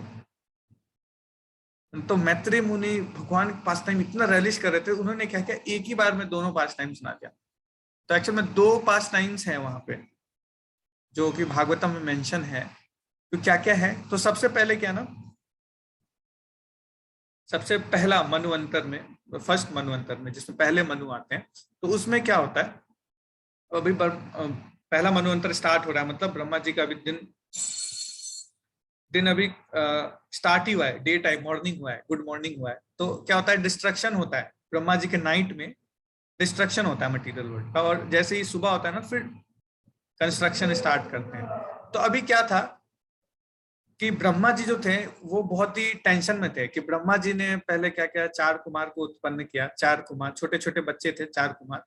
तो ये लोग भी क्या थे ना, ज्यादा इंटरेस्ट नहीं लिया इन्होंने क्रिएशन करने में, बोला कि नहीं नहीं हम छोटे ही रहेंगे, है ना, हमें थोड़ा नॉलेज वॉलेज लेने दो, आप हमें डिस्टर्ब मत करो, हम नहीं करने वाले क्रिएशन व्रिएशन नहीं करेंगे। तो वो उन्होंने क्रिएशन नहीं किया। तो ब्रह्मा जी एक्चुअल में चाहते थे ना कि कोई क्रिएशन को आगे बढ़ाए, कोई पॉपुलेशन को आगे बढ़ाए, ताकि जीवात्मा को ज्यादा से ज्यादा मौका मिल सके ह्यूमन बर्थ लेने का, है ना। ताकि जीवात्मा ह्यूमन बर्थ लेगा ना तो उसके पास ये मौका रहेगा क्या करने का, कि जल्दी से जल्दी भगवत धाम जाने का। क्योंकि ह्यूमन लाइफ एक ऐसा लाइफ है जिसमें कोई व्यक्ति क्या कर सकता है, इन भगवान के बातों को समझ सकता है। बाकी जो भी योनि है ना वो भोग योनि है, वहां पे व्यक्ति सिर्फ अपने कर्मों को करता है, भोगता है। लेकिन जो ये कर्म योनि है ना वो ओनली मनुष्य योनि है, तो ये कर्म योनि है, ठीक है। तो वो एंजाइटी था उनका, तो भगवान से उन्होंने प्रार्थना किया, तो 2 पैदा हुए, मनु और शत्रुपा। तो मनु और शत्रुपा को प्रोजेक्ट सौंप दिया गया कि इसको मटेरियल क्रिएशन को, अब पॉपुलेशन बढ़ाना है आपको आगे, ठीक है। तो अब वो रेडी हो गया पॉपुलेशन बढ़ाने के लिए, लेकिन बोला कि वेन्यू कहाँ है, इस प्रोजेक्ट करे कहाँ पे, वेयर इज द वेन्यू। तो ब्रह्मा जी ने देखे कि अरे वेन्यू तो गायब है, पृथ्वी तो क्षीर सागर में डूबी हुई है अभी तक। तो क्या हुआ, भगवान ना ब्रह्मा जी के नाक से निकलकर, एकदम छोटे से थे, बिल्कुल मक्खी के जैसा, नाक से निकले और एकदम से विशाल काय रूप में आ गए, एकदम जाइंट फॉर्म ले लिया उन्होंने शुकर का, और एकदम से छलांग लगाया क्षीर सागर में। क्षीर सागर पता है किसका सागर है, दूध का सागर है, दूध पूरा मिल्क है उसमें। तो उस सागर में छलांग लगाया, और जैसे ही छलांग लगाया और अंदर गए तो वहां पे, अब जो शुकर होता है ना उसका नाक बहुत ही शार्प होता है, वो सूंघ सकता है काफी चीजों को दूर से। तो उसने पृथ्वी की गंध को सूंघ करके वो उन्होंने क्या किया, अपने टस्क पे उठा लिया और स्टैब्लिश कर दिया पृथ्वी को। तो ये फर्स्ट मनवंतर में होता है। उसके बाद क्या किया, मनु और शत्रुपा ने पॉपुलेशन को आगे बढ़ाया। ठीक है, तो ये करके फिर क्या हुआ, भगवान अपने धाम को वापस चले गए। ये अपना काम कंप्लीट किया और भगवान वापस चले गए। तो मनु शत्रुपा से फिर क्या, दक्ष प्रजापति आए। दक्ष प्रजापति जो थे, दक्ष थे, वो मतलब पॉपुलेशन को, ये प्रोजेक्ट को आगे बढ़ाना था उनको, लेकिन उनके अंदर बहुत अहंकार था। लेकिन उस पास टाइम में नहीं जाएंगे कि दक्ष प्रजापति फिर क्या क्या गड़बड़ हुआ, वो अलग ही है फिर। तो उनके अंदर बहुत अहंकार था, तो शिव जी ने क्या किया, उनका गला को काट के बकरे का गला लगा दिया। तो उस लाइफ में ना वो ज्यादा अपना कंट्रीब्यूशन कर नहीं पाए इस प्रोजेक्ट में, और आगे बढ़ाने के प्रोजेक्ट्स में ज्यादा कंट्रीब्यूशन नहीं दे पाए वो अपना। तो वो ना चौथे मनुवंतर में फिर पैदा होते हैं, चौथे मनुवंतर में, फोर्थ मनुवंतर में। और उस समय वो क्या करते हैं, उस समय उनके 10,000 पुत्र होते हैं एक बार में। तो नारद मुनि आते हैं, नारद मुनि प्रीचिंग कर देते हैं सीधा, बोलते कि देखो इस संसार में कुछ नहीं रखा है, शादीशुदी के चक्कर में मत फंसो। और 10,000 को सीधा ब्रह्मचारी बना के भेज देते हैं वो। सेकेंड टाइम तो दक्ष प्रजापति बहुत गुस्सा आता है, तो सेकेंड टाइम फिर से करते हैं और फिर से नारद मुनि सबको भक्त बना के निकाल देते हैं। तो वो क्या करते हैं कि देखते कि ये नारद मुनि है ना, ये ब्रह्मचारी है ना, ये लड़कियों के आसपास नहीं जाएंगे। तो उन्होंने 60 पुत्रियों को जन्म दिया वहां पे, 60 पुत्रियों में। तो उसमें से एक थी अदिति।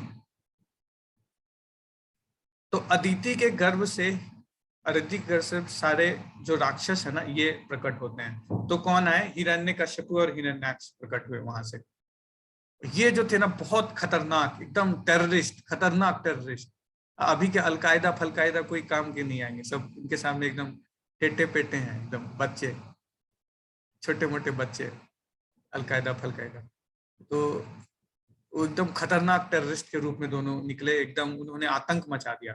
और ये जो थे दोनों, ये दोनों कौन थे एक्चुअल में, भगवान के द्वारपाल थे, भगवान के गेट पे रहते थे, वैकुंठ के गेट पे।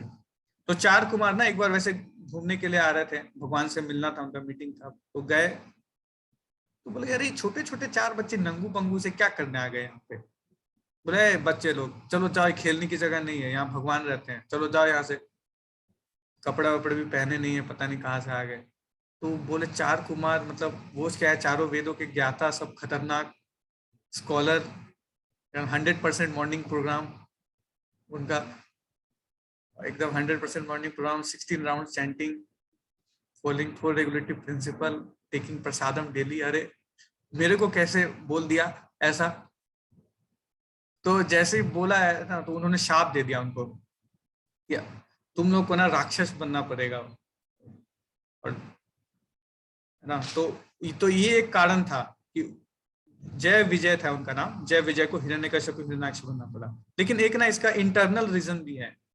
वो क्या है कि वैकुंठ में भगवान को ना वीर्य रस का आस्वादन नहीं कर सकते भगवान। वीर्य रस मतलब क्या, फाइटिंग वाला रस का आस्वादन नहीं कर सकते भगवान, फाइटिंग नहीं कर सकते सब, क्योंकि सब जो है ना भगवान के वहां दास है ना, सब भगवान की पूजा करते हैं वैकुंठ में। तो बाकी सारा है वहां, रस अवेलेबल है, लेकिन ये फाइटिंग वाला रस अवेलेबल नहीं है वहां पे।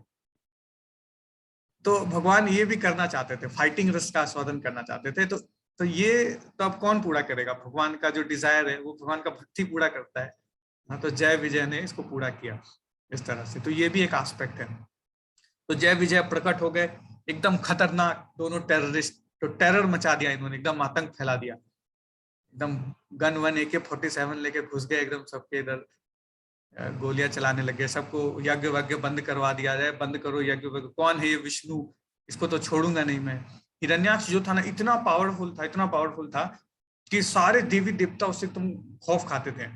डेली अटेंडेंस लगता था हिरण्याक्ष के यहाँ, सारे देवता लोग आते थे, माथा टेकते थे, अपने मुकुट रखते थे वहां पे उसके चरणों पे, सबकी अटेंडेंस लगती थी वहां पे। वो एक बार अपना भौं उठा देता था ना, तो इंद्र जो है अपना एकदम सिंहासन छोड़ के भाग जाता था वहां से, एकदम गायब, एकदम खतरनाक उसका टेरर बढ़ता जा रहा था। तो ब्रह्मा जी पहुंचे विष्णु के पास कि देखिए बहुत ज्यादा हो रहा है इसका, कुछ करना पड़ेगा इसका, मतलब ऐसे तो नहीं चलेगा काम। तो भगवान ने क्या किया, तो हिरण्याक्ष ने क्या किया, हिरण्याक्ष ना लड़ना चाहता था वो सबसे, तो लेकिन सब इतना डरते थे उससे कि इतना आतंक फैलाया होता उसने। फिर वरुण देव के पास गया। वरुण देव जो है ना वो शक्ति प्रोवाइड करते हैं, क्योंकि वायु देव हैं वरुण देव। इस वरुण देव के पुत्र कौन है, वायु पुत्र हनुमान। देखो आप कितने शक्तिशाली है, भीम, वेरी पावरफुल। तो बहुत पावर है उनके पास, वेरी पावरफुल। आप सोचो भीम और हनुमान जैसे उनके पुत्र हैं तो वो कितना पावरफुल।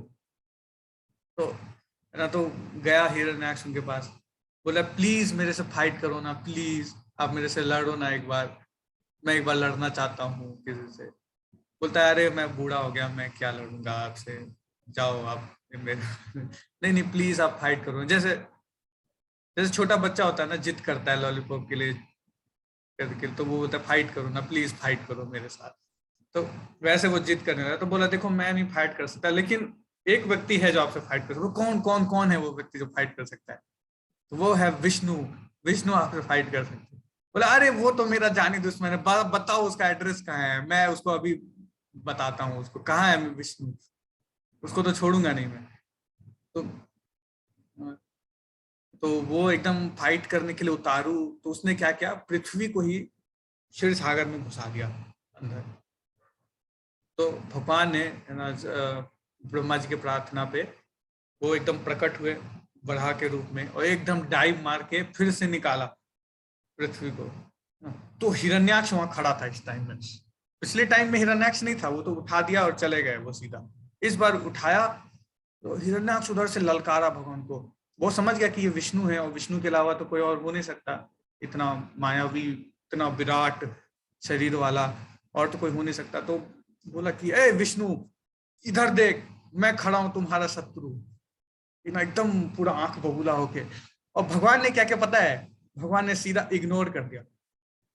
आप सोचो कोई व्यक्ति अगर आपको एकदम बहुत जोरदार तरीके से ललकारे, आपने उसको सीधा इग्नोर कर दिया, मतलब क्या बोलते हैं इसको देसी लैंग्वेज, गजब बेइज्जती।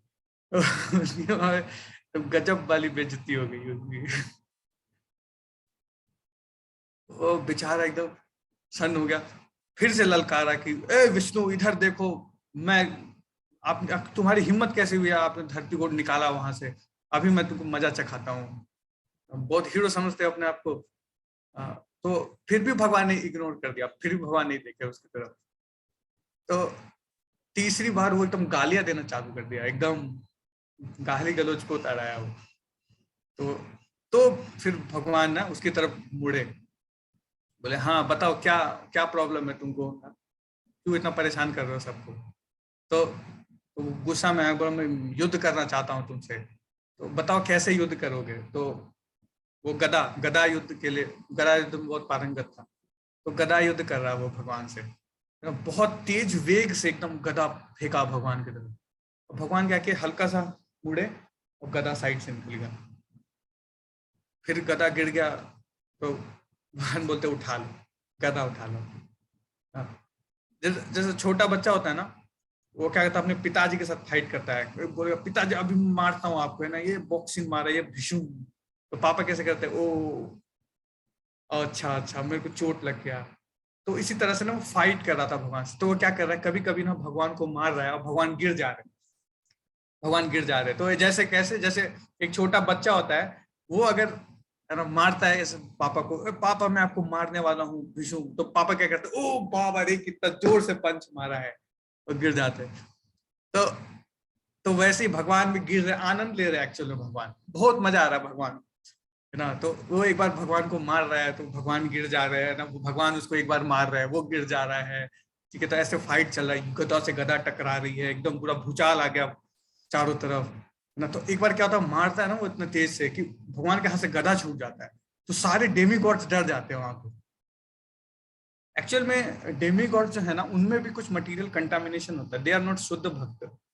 जैसे हमारे अंदर कंटामिनेशन है, तो उनके अंदर भी कंटामिनेशन होता है, दे आर नॉट शुद्ध भक्त। तो उनका उतना कन्विक्शन नहीं है एक्चुअल में, है ना। वो एकदम डर गए कि अरे बाप रे भगवान के हाथ से छूट गया गदा।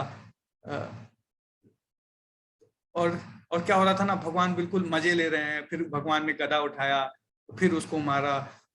तो आचार्य ऐसा लिखते हैं तात्पर्य में क्या, कि भगवान को ऐसा लग रहा था ना, जब वो गदा चला रहा था भगवान की तरफ, तो भगवान को ऐसा लग रहा था कि कोई व्यक्ति अगर हाथी के ऊपर फूल मारे, खींच खींच के एकदम फूल फेंक फेंक के मारे, तो हाथी का ऑलरेडी चमड़ा इतना मोटा होता है, उसको फूल मारो तो कैसा लगेगा, वो पता ही नहीं चलेगा उसको। तो वैसा फील हो रहा था भगवान को। वो क्या कर रहे, एकदम और आग बबूला है ना, और भगवान क्या कर रहे थे, उसके गुस्से को और बढ़ा रहे थे, उसको छेड़ रहे थे, छेड़ छेड़ के गुस्सा बढ़ा रहे थे। जैसे जैसे क्या होता है, एक छोटा बच्चा होता है ना, तो रिलेटिव जब आते हैं ना, क्या करेंगे, उसके ऐसे ऐसे गाल खींचेंगे, कान खींचेंगे, उसको और चिढ़ाएंगे और चिढ़ाएंगे, वो गुस्सा होता है। लेकिन क्या होता है, उसको मजा आता है बहुत, चाचा को फूफा को बहुत मजा आता है गाल खींचने में। तो वैसे भगवान को बहुत मजा आ रहा है। भगवान क्या कहते हैं, उसको और छेड़ रहे हैं, उसको गुस्सा दिला रहे हैं, एकदम और बढ़ता जा रहा है, एकदम गुस्सा से आग फेंक रहा है एकदम नाकों से, है ना। अब वो क्या कर रहा है, गदा छोड़ के ना, वो एकदम भगवान के छाती पे बैठ गया और एकदम मुक्के से मारने लगा, है ना। अब भगवान को गुदगुदी हो रहा है अब भगवान हंस रहे हैं, गुदगुदी हो रहा है भगवान को। तो अब वो भगवान पे हावी हो रहा है, तो ये देख के ना डेमीगॉड्स बिल्कुल टेंशन में आ गए। ब्रह्मा जी को थोड़ा पता था कि अरे तो भगवान है, लेकिन डेमीगॉड्स बेचारे टेंशन में कि अरे बाप रे, दिन बीतता जा रहा है, अब भगवान मजे ले रहे हैं, यहाँ पे खेल रहे हैं इसके साथ। तो वो लोग बोलते हैं ब्रह्मा जी से कि कुछ प्रार्थना कीजिए, नहीं तो एक्चुअल में क्यों वो लोग डरे हुए थे ना, कि तो टाइम बीता जा रहा है, दिन भी निकला जा रहा है, और अगर किसी भगवान के ना किसी भक्त ने बुला लिया ना, तो भगवान इमीडिएटली वहां से चले जाएंगे युद्ध भूमि छोड़ के। भगवान ऐसे हैं, भगवान भक्त के लिए ना कहीं से भी तुरंत चले जा सकते हैं। भगवान को ना एक्चुअली डेमीगॉड से उतना प्रेम नहीं है, भक्तों से ज्यादा प्रेम है। क्या, जैसे कि कोई व्यक्ति कॉर्पोरेट में कार्य करता है ना, तो उसके बहुत सारे एम्प्लॉयज होते हैं, उसके साथ बहुत इंपॉर्टेंट मीटिंग में हो अगर, लेकिन अगर घर से फोन आ जाए कि इमरजेंसी है, आना पड़ेगा, तो क्या करेगा वो व्यक्ति, है ना, इमीडिएटली मीटिंग को पोस्टपोन करके वहां से चला जाएगा, है ना। तो जो भक्त है ना, एक्चुअल में वो भगवान के घर के लोग, बहुत कनेक्शन है भगवान का। तो भक्त अगर बुला लिया ना, तो भगवान कहीं से भी उठ के भाग जाएंगे। तो ऐसा ही स्थिति था ना, तो डेमीगॉड्स डरे हुए थे, अगर किसी भगवान के भक्त ने कहीं से आवाज लगा दिया, तो वो तो चले जाएंगे युद्ध भूमि छोड़ के, और ये इतने गुस्से में है, ये हमें नहीं छोड़ेगा, ये तो हमारी बैंड बजा देगा। तो भगवान प्लीज आप मत खेलिए इसके साथ, जल्दी से इसको ना, इसको हटाइए, इसका गेम ओवर कीजिए प्लीज, छोड़ दीजिए।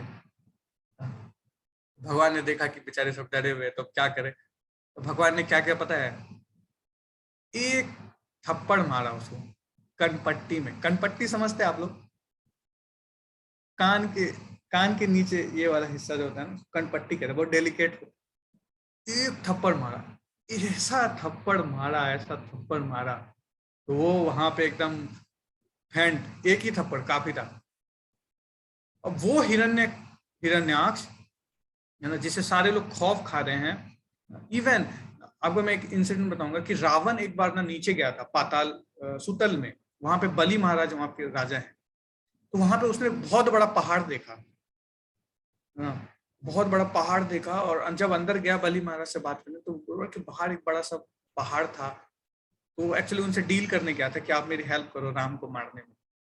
तो बलि महाराज ने क्या बोला कि आपने बाहर पहाड़ देखा है? बोला हाँ देखा, बहुत बड़ा सा लग रहा था, मैं उसको हिलाने का कोशिश किया, हिला नहीं। वो पता है क्या था, वो हिरण्याक्ष का कुंडल था कान का, छोटा सा कुंडल होता है ना, शौक से पहनते लोग, बस वो एक कुंडल था छोटा सा, जिसको आप हिला नहीं पा रहे थे। और उसको क्या क्या भगवान ने एक थप्पड़ में मार दिया। आप उससे फाइट करने का सोच रहे हो, तो आप सोचो हिरण्याक्ष कितना पावरफुल व्यक्ति होगा, उसका कुंडल उतना बड़ा था। तो भगवान ने क्या किया, एक थप्पड़ में पूरा गेम कर दिया। तो ये बड़ादेव का पास टाइम है ना। और इसका श्रुति फल में बता रहे मैत्री मुनि कि जो इस पास टाइम को सुनता है ना, उसके क्या होते हैं, सारे सिंफुल रिएक्शंस खत्म हो जाते हैं, सारे सिंफुल रिएक्शन बर्न हो जाता है, बर्न इनटू एशेस। तो भगवान का जो पास टाइम सुनना ना, हमें लगेगा कि ये छोटा मोटा ऑर्डिनरी एक्टिविटी है, लेकिन है नहीं। भगवान का पास टाइम सुनना एक बहुत दिव्य एक्टिविटी है। अगर कोई इसको करता रहता है ना, कॉन्स्टेंटली करता रहता है, तो वो सारे सिंफुल एक्टिविटीज से मुक्त हो जाता है, अपने पुराने सारे सिंफुल एक्टिविटीज से। और ये भी बता रहे थे कि अगर कोई डेथ बेड पे इसको सुनता है ना, तो वो क्या होता है, भगवान के सीधे धाम जाने का अधिकारी हो जाता है इस पास टाइम। हरि बोल, है ना, बरहा देव की जय। तो इसी के साथ मैं अपनी वाणी को यहाँ पे विराम देता हूँ। हरे कृष्णा। तो किन्हीं का कोई प्रश्न है या कुछ पूछना चाहते हैं, पूछ सकते हैं। और कल एक बहुत ही इम्पोर्टेंट डे है, आ रहा है, तो उसके बारे में थोड़ा सा डिस्कशन करेंगे। तो पहले प्रश्न ले लेते हैं, फिर बात करते हैं। यस, तो किन्हीं का कोई प्रश्न है?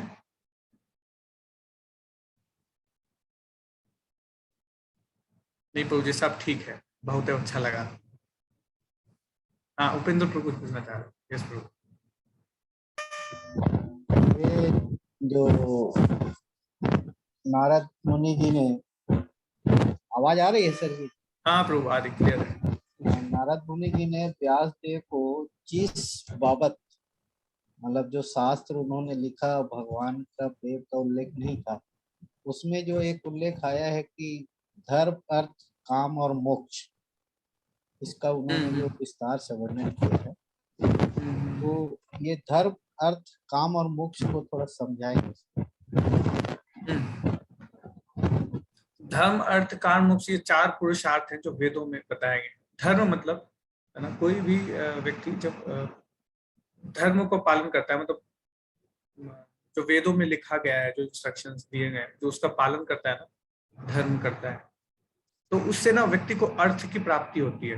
मतलब पुण्य कर्म करता है, अच्छे पायस एक्टिविटीज करता है, तो उसे उसको अर्थ मिलता है, धन अर्जित होगा। अलग अलग तरीके से, अलग अलग तरीके के ऑपुलेंस आते हैं उसके।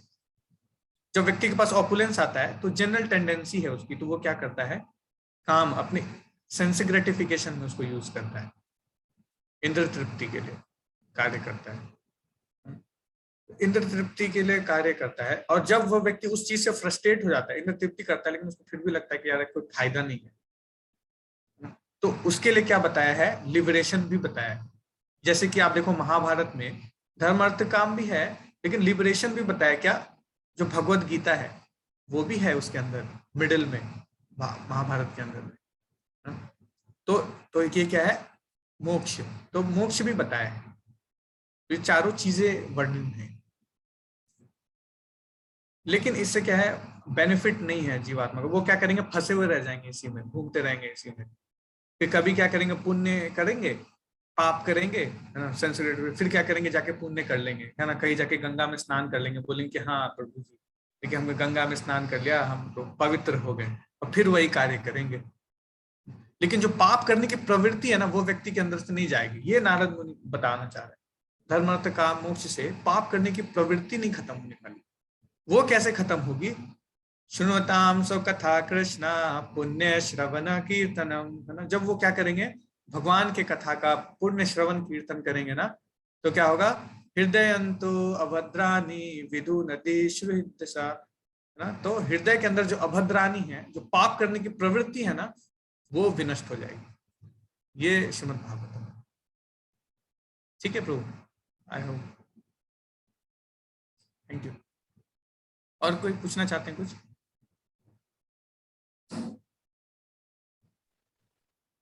तो कल कौन, हाँ प्रभु, हरे कृष्ण। इसमें काम, अर्थ, धर्म, अर्थ और काम, मोक्ष से तो नहीं है ना प्रभु जी? धर्म, अर्थ और काम और मोक्ष, नहीं, मोक्ष भी आ गया प्रभु फिर इसमें, जो पाप करने की प्रवृत्ति खत्म नहीं होती।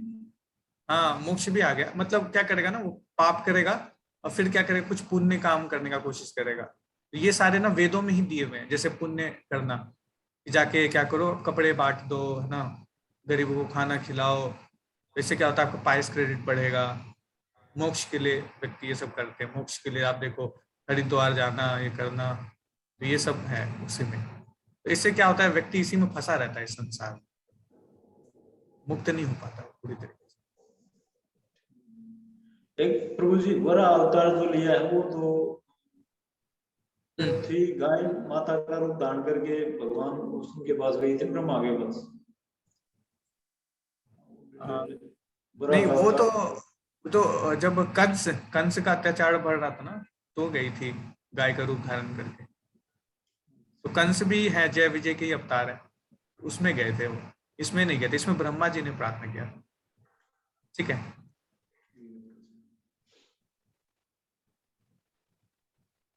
ठीक है प्रभु, थैंक यू। और किन्हीं का कोई प्रश्न है?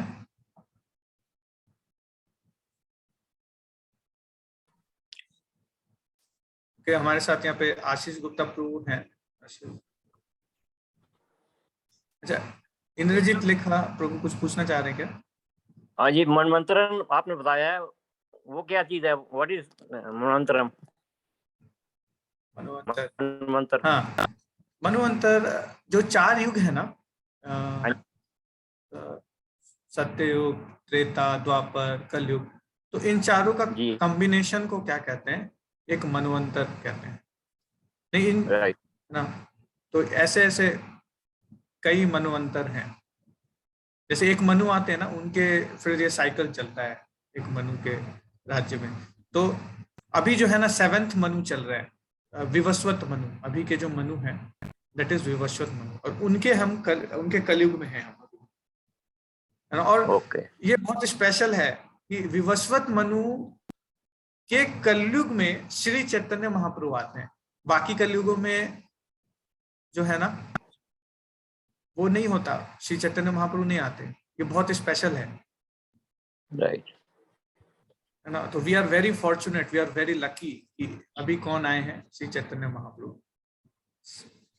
ठीक है, थैंक यू।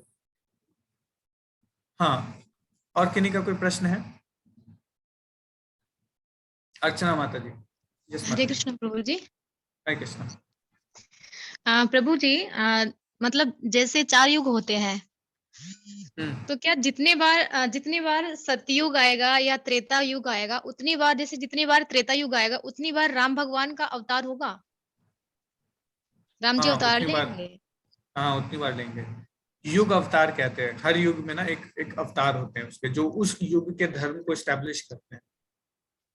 तो त्रेता के जो युग अवतारी हैं, इसका मतलब, हाँ, इसीलिए तो बताया जाता है कि इस मटेरियल वर्ल्ड में बहुत कष्ट है, कि अगर आप ऊपर के प्लैनेट्स में भी चले जाएंगे ना तो भी कष्ट है। क्यों? क्योंकि हर बार हिरण्यकश्यपु हिरण्याक्ष आएगा और वो आके पीटेगा, जो भी बैठा होगा इंद्र की पोस्ट में उसको पीटेगा। हाँ, तो बेचारे के लाइफ में बहुत कष्ट है। एक्चुअल ऐसा लगता है कि बहुत सुख है, लेकिन है नहीं सुख, कष्ट है, तो प्रभु पिटता है जी, बेचारा वो। लीलाएं जो होंगी, जो कथा होगी, वो अलग होगी ना, स्टोरी? नहीं, 4 जो वेद है ना, ये चारों युगों में सेम रहते हैं।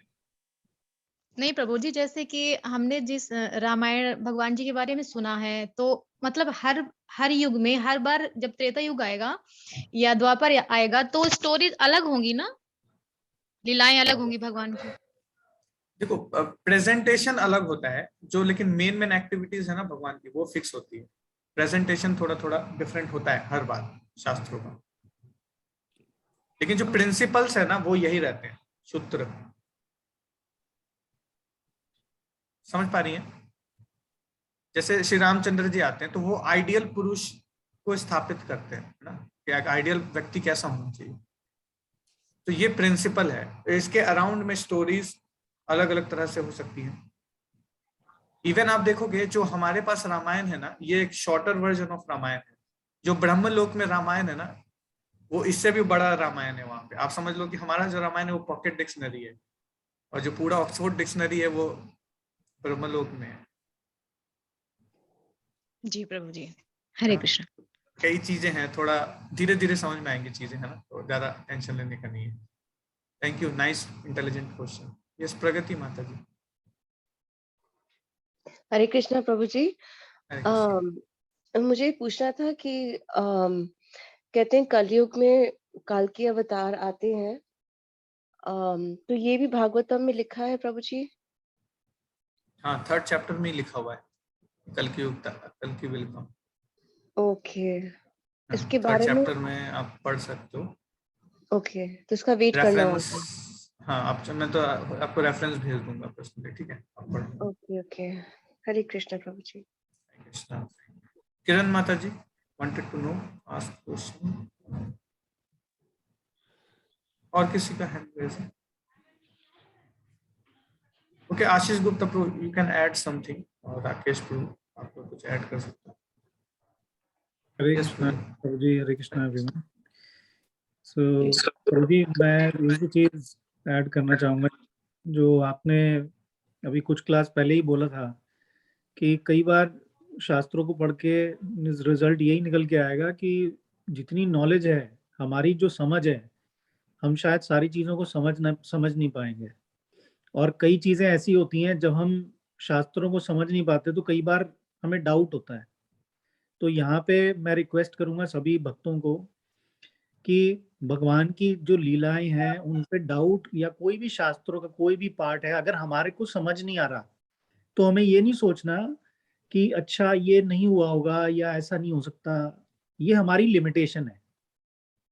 तो इसमें आई थिंक हमने पहले एक कथा के ऊपर चर्चा की थी कि एक मोची होता है और एक ब्राह्मण होता है, जिसमें कि मैं थोड़ा शॉर्ट में बताता हूँ ताकि समय को देखते हुए, जिसमें कि ब्राह्मण कहता है कि नहीं, सुई से भगवान हाथी को कैसे निकाल सकते हैं। जबकि मोची कहता है कि नहीं, अच्छा ये तो भगवान है, भगवान कुछ भी कर सकते हैं। तो यहाँ पे ना अपने हृदय को जितना सरल रख के हम समझने का प्रयास करेंगे शास्त्रों को, जितनी भी क्षमता है हमारी, उतना बेटर है सभी के लिए। और हमें, जैसे प्रभु जी बीच बीच में बहुत प्रैक्टिकली, जैसे प्रभु जी ने आज भी बताया क्या करना है, सेक्रीफाइस, और क्या है, सर्विस। सो बहुत इंपॉर्टेंट चीजें हैं ये, जो कि कई बार होता है कि हम 1 घंटे 1.5 घंटे की समरी में, कई बार ना, जैसे ये, हालांकि समरी जो बना के भेजते हैं भक्त, आप सभी लोग भेजते हैं, वो बहुत ही, मैं कहूँगा, कैप्सूल है। हाँ, कि अच्छा किसी ने अगर 1.5 घंटा रैप्ट अटेंशन के साथ नहीं भी सुना, अगर वो मैसेज ध्यान से पढ़ के उसको प्रिंट लेके कहीं रख लिया अपने पास, तो वही हमारी समरी की तरह हेल्प करेगा। तो मैं सभी भक्तों से बोलूंगा कि हमें एप्लीकेशन ऑफ नॉलेज की तरफ बहुत काम करना है। ये जितना भी हम वीकली क्लासेस ले रहे हैं, अगर हमने एप्लीकेशन में 5% 10% चेंजेस करने शुरू नहीं किए, तो हमारा ये नॉलेज जो है ना, वो फायदा तो करेगा पर पूरा फायदा नहीं हो पाएगा। तो इसीलिए जो हम ज्ञान सुन रहे हैं वीकली क्लासेस में, उसको एप्लीकेशन की तरफ हम टाइम लगाएं, तभी हम इसको संपूर्ण उसका फायदा उठा पाएंगे। That's it from my side प्रभु जी। Thank you so much Rakesh प्रभु। ये अच्छा था। अभी मैं अपने मुख से बोल लेता हूँ। आप सब सुन रहे हैं ना, सुन पा रहे हैं? आ रहा है आवाज मुझे तो। अभी हम दोनों आज एक्चुअली अगल बगल में बैठे हैं, तो ये दिक्कत आ रहा है। तो बहुत अच्छा लगा, मेरे को अच्छा लगा। आप सबको कैसा लगा आज का क्लास? सबने वीडियो बंद कर रखा है, लग रहा है सब दूध पीने के मोड में चले गए, दूध पी के सोना है सबको। आज तो कृष्णा बुक भी रीडिंग नहीं हुआ 8 बजे से 8:30 बजे। अच्छा, अभय प्रभु का पहले क्वेश्चन है। हाँ, पूछे अभय प्रभु। मंदिर कब ओपन होना है? नहीं, वो तो है ही है। उसके अलावा एक्चुअली एक क्वेश्चन और कभी दिमाग में आया था। कभी कभी ऐसे सुबह जैसे ट्राई करते हैं वो मंगल आरती के लिए उठने के लिए, तो आरती 4:30 बजे स्टार्ट होती है, तो उससे पहले भी कई बार नींद खुल जाती है और रेडी होते हैं। पर मैं वो जाप शुरू नहीं करता हूँ, क्योंकि शायद उसके बाद ही करना होता है, या पहले भी कर सकते हैं? पहले भी कर सकते हो। जप करने का कोई नियम नहीं है। चैतन्य महाप्रभु शिक्षाष्टकम में एक अगर आप पढ़ोगे तो उन्होंने बोला है कि कोई नियम नहीं है, नियम है निकाला, कोई नियम नहीं है। अब ठीक। कहीं भी कभी भी किसी परिस्थिति में जप कर सकते हो। ठीक है, ठीक है। Thank you. और आप लोग कभी कभी जो गुड़गांव वासी हैं, खास करके जैसे अरुण प्रभु, साक्षी माता जी, ऐसे कुछ और भक्त हैं जो आते हैं 4:30 बजे मंदिर में कभी कभी, तो आप लोग इतना सैक्रिफाइस करना स्टार्ट कर दीजिए। मैं इसलिए कह रहा हूँ क्योंकि आज सैक्रिफाइस का बात हो रहा था। ज्यादा दूर है नहीं, गुड़गांव में आसपास रहते हो सारे लोग, अब 10-15 मिनट पहले निकलोगे, मंदिर आ जाओगे। मंदिर में आके जब आप मंगल आरती अटेंड करेंगे ना, तो बहुत अलग एक्सपीरियंस होता है, और आपको लगेगा कि अच्छा मेरे को और आना चाहिए मंगल आरती में। बहुत आनंद आता है मंगल आरती में आओगे तो। और कल जैसे विजय प्रभु कह रहे थे कि वैलेंटाइंस डे भी है, तो हमारा वैलेंटाइन भगवान है। और नित्यानंद प्रभु का कल आविर्भाव दिवस है, नित्यानंद त्रयोदशी, तो मंदिर में बहुत ग्रैंड फेस्टिवल है। और हम लोग बहुत अच्छे से मनाएंगे, धूमधाम से बिल्कुल। और कल आप सब लोग आमंत्रित हैं, जितने भी गुड़गांव वासी तो है ही, आसपास के जितने भी लोग हैं, दिल्ली एनसीआर, सब लोग आ सकते हो। 5:30 से फेस्टिवल स्टार्ट है मंदिर में, तो आप लोग आइए और मिल सकते हैं। हम लोग कल आएंगे, आप लोग तो थोड़ा फेस्टिवल के दिन रहता है एंगेजमेंट, आप भी आ सकते हो। अभय प्रभु, आशीष प्रभु जी, और कौन है, अरुण प्रभु, साक्षी माता जी, अजीत प्रभु, अर्चना माता जी, सबको इनवाइट कर रहा हूँ, प्रगति माता जी, सब इनवाइटेड है आप सब। अब सब एक एक का नाम लूंगा तो उसमें ही टाइम निकल जाएगा, तो आई थिंक विजय प्रभु का प्लान है श्लोका रिसाइटेशन करने का, तो वो भी कर लेते हैं। यस अभय प्रभु। और कल वाले फास्ट में वो आप बता रहे थे मुझे, एक्चुअली वो 12 बजे के बाद खा सकते हैं खाना, क्या क्या था वो, कंफ्यूजन हो गया।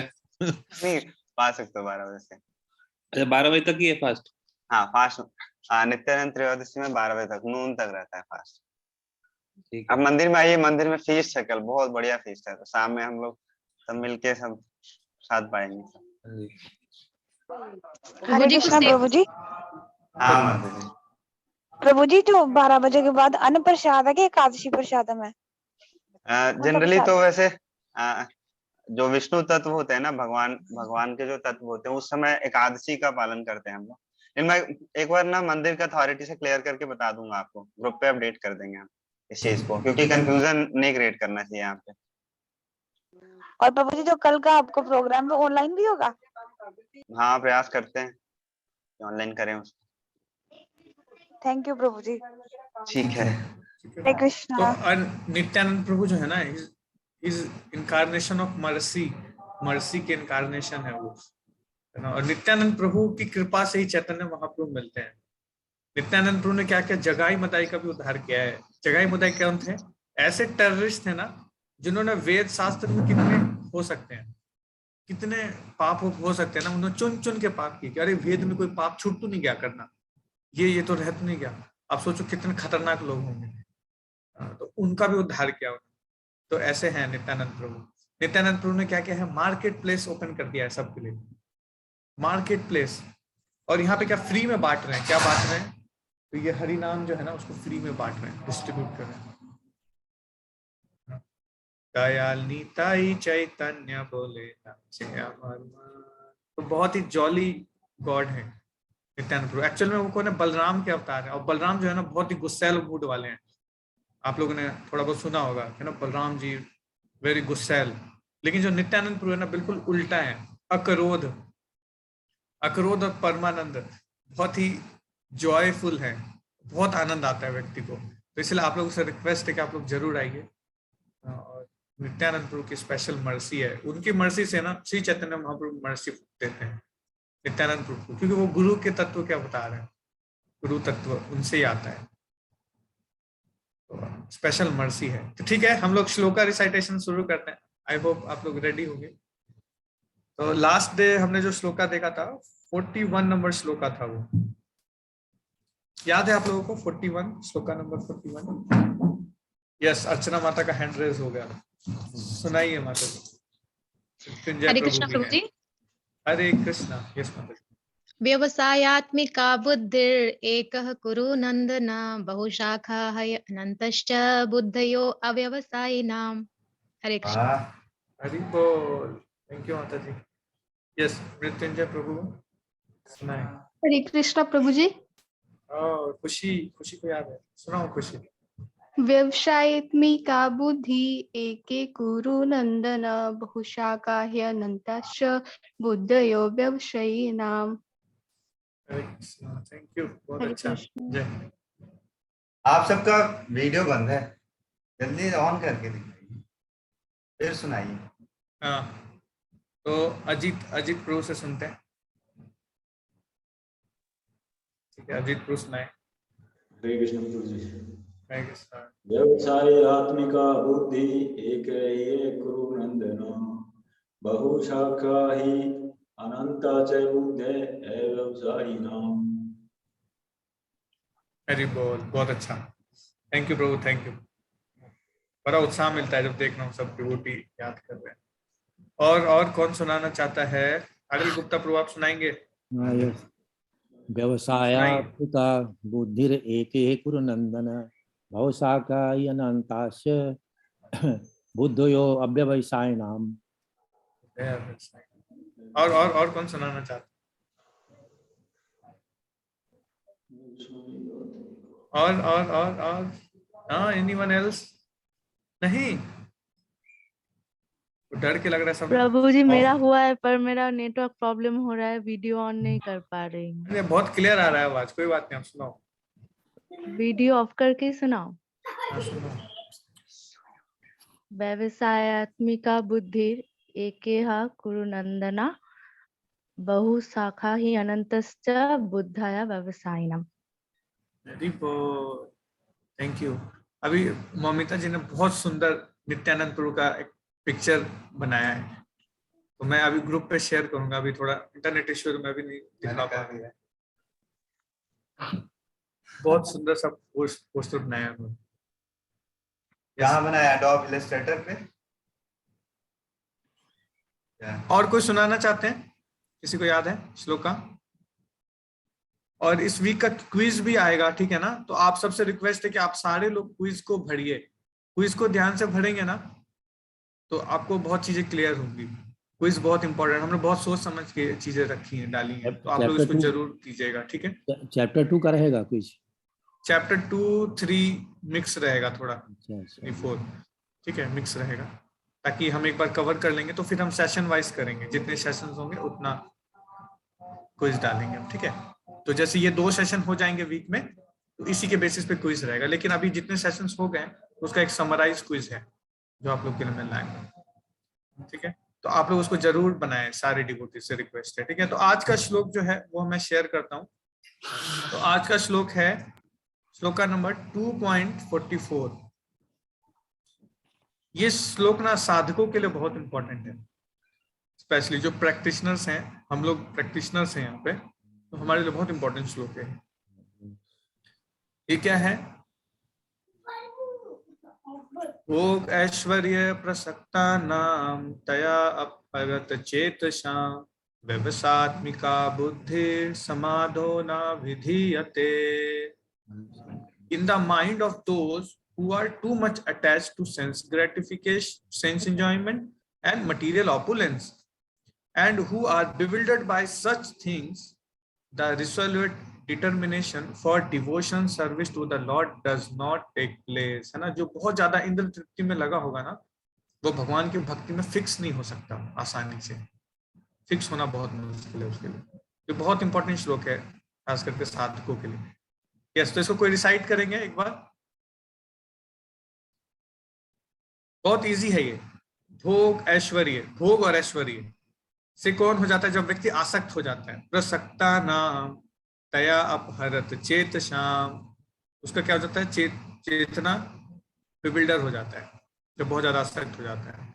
व्यवसात्मिका बुद्धि समाधो न विधीयते, है ना? तो वैसा व्यक्ति क्या होता है फिर? डिटर्मिनेशन के साथ, है ना, भगवान के ऊपर फिक्स नहीं हो पाता वो व्यक्ति, ठीक है? तो एक बार मैं फिर से रिसाइट करता हूँ, इसको सुनिए।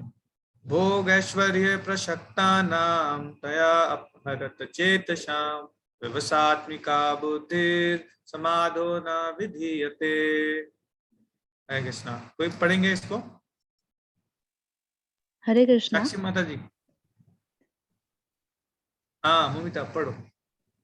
भोग ऐश्वर्य प्रसक्ता नाम तयापहृता चेतसां व्यवसायात्मिका बुद्धि समाधौ न विधीयते। Very good, nice. अर्चना पढ़िए। भोग ऐश्वर्य प्रसक्ता नाम तया अपहृत चेतसां व्यवसायात्मिका बुद्धिः समाधौ न विधीयते। हरे कृष्णा। अजित प्रभु पढ़िए। अजित प्रभु। हरे कृष्ण प्रभु जी। हरे कृष्ण। 2.44 ये कौन सा है प्रभु जी? कौन सा? हाँ 2.44 44 प्रजा हति यदाधिकार है प्रभु जी, इसमें एक कौन सा आपने कौन सा? सेकंड चैप्टर का 44 नंबर श्लोक आप स्क्रीन पे देख लीजिए। भोग ऐश्वर्य ये वाला। भोगेश्वर सत्तानाम दया प्रहचेतसाम व्यवसायित्मिका बुद्धि समाधो न विद्यते। मृत्युंजय प्रभु। हरे कृष्ण प्रभु जी। भोगैश्वर्य त्याग चेतसाम व्यवसायित्मिका बुद्धि समाधो न विद्यते। आरएल गुप्ता प्रभु आप भी पढ़ेंगे। भोग ऐश्वर्य प्रसक्ता नाम तया अप्रतिचेतसाम व्यवसायित्मिका बुद्धि समाधो न विद्यते। ठीक है, तो इसको याद कीजिए ना, बहुत इजी श्लोक है, आसानी से याद हो जाएगा, बहुत इंपॉर्टेंट श्लोक है। इसको याद कर लेंगे ना तो हमारे साधकों के लिए बहुत अच्छा है। ठीक है, that's it from our side. और आप सब कौन कौन आ रहे हैं कल? कल फेस्टिवल में कौन कौन आ रहे हो आप सब? पुलकित आएगा, और कौन कौन आएंगे? प्रगति माता जी वेलकम। सबसे यही कमिटमेंट ले रहा हूँ, कौन कौन आएंगे और सब अपना चेहरा दिखा के जाएंगे मेरे को या विजय प्रभु को, ताकि आप सबका हाजिरी लगेगा मंदिर में। कौन कौन आ रहे हो आप में से? समीर प्रभु कहाँ हैं? अच्छा, कल पुलकित बहुत अच्छा ड्रामा करके दिखाने वाला है। हाँ, अरुण प्रभु का बेटा। आप सब आइए। और विजय प्रभु का हम लोग धन्यवाद करेंगे, बहुत अच्छा कथा सुनाने के लिए, स्पेशली कथा जो भगवान वराह देव के बारे में जो उन्होंने सुनाया, बहुत कॉमेडी ऐसा इस टाइप से सुनाया उन्होंने, हंसा के मेरे को आनंद आ रहा था। मैं इनके बगल में बैठा था, मैं हंस नहीं रहा था जोर से, क्योंकि अगर मैं हंसता तो फिर आप लोगों के आनंद में बाधा हो जाता फिर, तो मैं अपने आप को कंट्रोल करके बैठा हुआ था यहाँ पे। बहुत आनंद आया मेरे को, और आप सब भक्तों को भी आया होगा, ऐसा उम्मीद करता हूँ मैं। जी। तो हम लोग मंडे को कल रीडिंग सेशन ऐसा नहीं रखते हैं, क्योंकि कल शाम में उस टाइम पे फेस्टिवल ही है। अगले ट्यूसडे से रखेंगे रीडिंग सेशन, और आप सारे भक्त आइएगा रीडिंग सेशन में, जितने भी लोग भी यहाँ पे है ना, सबको आइए, कृष्णा बुक पढ़िए, और सोने से पहले आधे घंटे के लिए, और फिर आराम से दूध पी के सो जाइए। मैं भी दूध पी रहा हूँ, आप लोग भी दूध पी के सो जाइए। हरे कृष्णा। और आप कल सब जरूर आइएगा, इसको मैं बार बार बोल रहा हूँ। तो भगवान नित्यानंद प्रभु का रिप्रेजेंटेटिव है हम लोग मंदिर में यहाँ पे, तो उनकी तरफ से ये जो क्या बोलते हैं, न्योता हम दे रहे हैं भगवान नित्यानंद प्रभु की तरफ से आप सब लोगों को। तो आप सब लोग न्योता स्वीकार करिए नित्यानंद प्रभु का, और मंदिर जरूर आइए आप सब, ठीक है? हरे कृष्णा। क्योंकि ना बहुत सुख की खबर आई है, बहुत सुख की खबर है ना जो भगवान दे रहे हैं। क्या सुरभि निकुंज ते नाम हट खुले छे, मतलब गंगा किनारे, निकुंज मतलब किनारा में क्या क्या नाम हट खोल दिया है। बोरो सुखेरा खबर गाय, बोरो सुखेरा खबर गाय, तो बहुत ही सुख की खबर है ये। नाम हट मतलब भगवान ने क्या क्या नाम हट खोल दिया है। और क्या कर रहे हैं ना कि अगर कोई भगवान का सिर्फ नाम लेता है ना, सिर्फ हरे कृष्णा बोल देता है, बोलो तो पुलकित हरे कृष्णा बोलो। हरे कृष्णा प्रभु जी। हाँ देखो, ऐसे कोई अगर हरे कृष्णा बोलता है ना, तो नित्यानंद प्रभु क्या करते हैं, वो अपने आप को दे देते हैं, ले लो मेरे को ले लो, अब जो करना है करो, मैं अपने आप को दे देता हूँ। तो नित्यानंद प्रभु इतने मर्सीफुल लॉर्ड, मतलब वो अपने आप को तक को देने के लिए तैयार रहते हैं। आप सोच सकते हो, समझ गए? तो जो सारे लोग को आना है, जो गुड़गांव वाले हैं उनको तो मैंडेटरी है यहाँ टेम्पल में आना, और जो बाकी डिवोटीज हैं वो ऑनलाइन प्रोग्राम अगर रहेगा तो ऑनलाइन मैं चेक करूंगा, ऑनलाइन आके वो सब दिख रहे हैं कि नहीं, मेरे को सबका नाम पता है यहाँ पे, ठीक है ना? मायरा, अर्चना, शालिनी, मृत्युंजय, राजीव, तो बाकी सबको आना है, ठीक है? ओके, हरे कृष्णा कृष्णा कृष्णा हरे हरे, हरे राम राम राम हरे राम हरे हरे। शिला प्रभुपाद की जय, गौर की जय, आप सबों की भी जय। प्रभु की जय।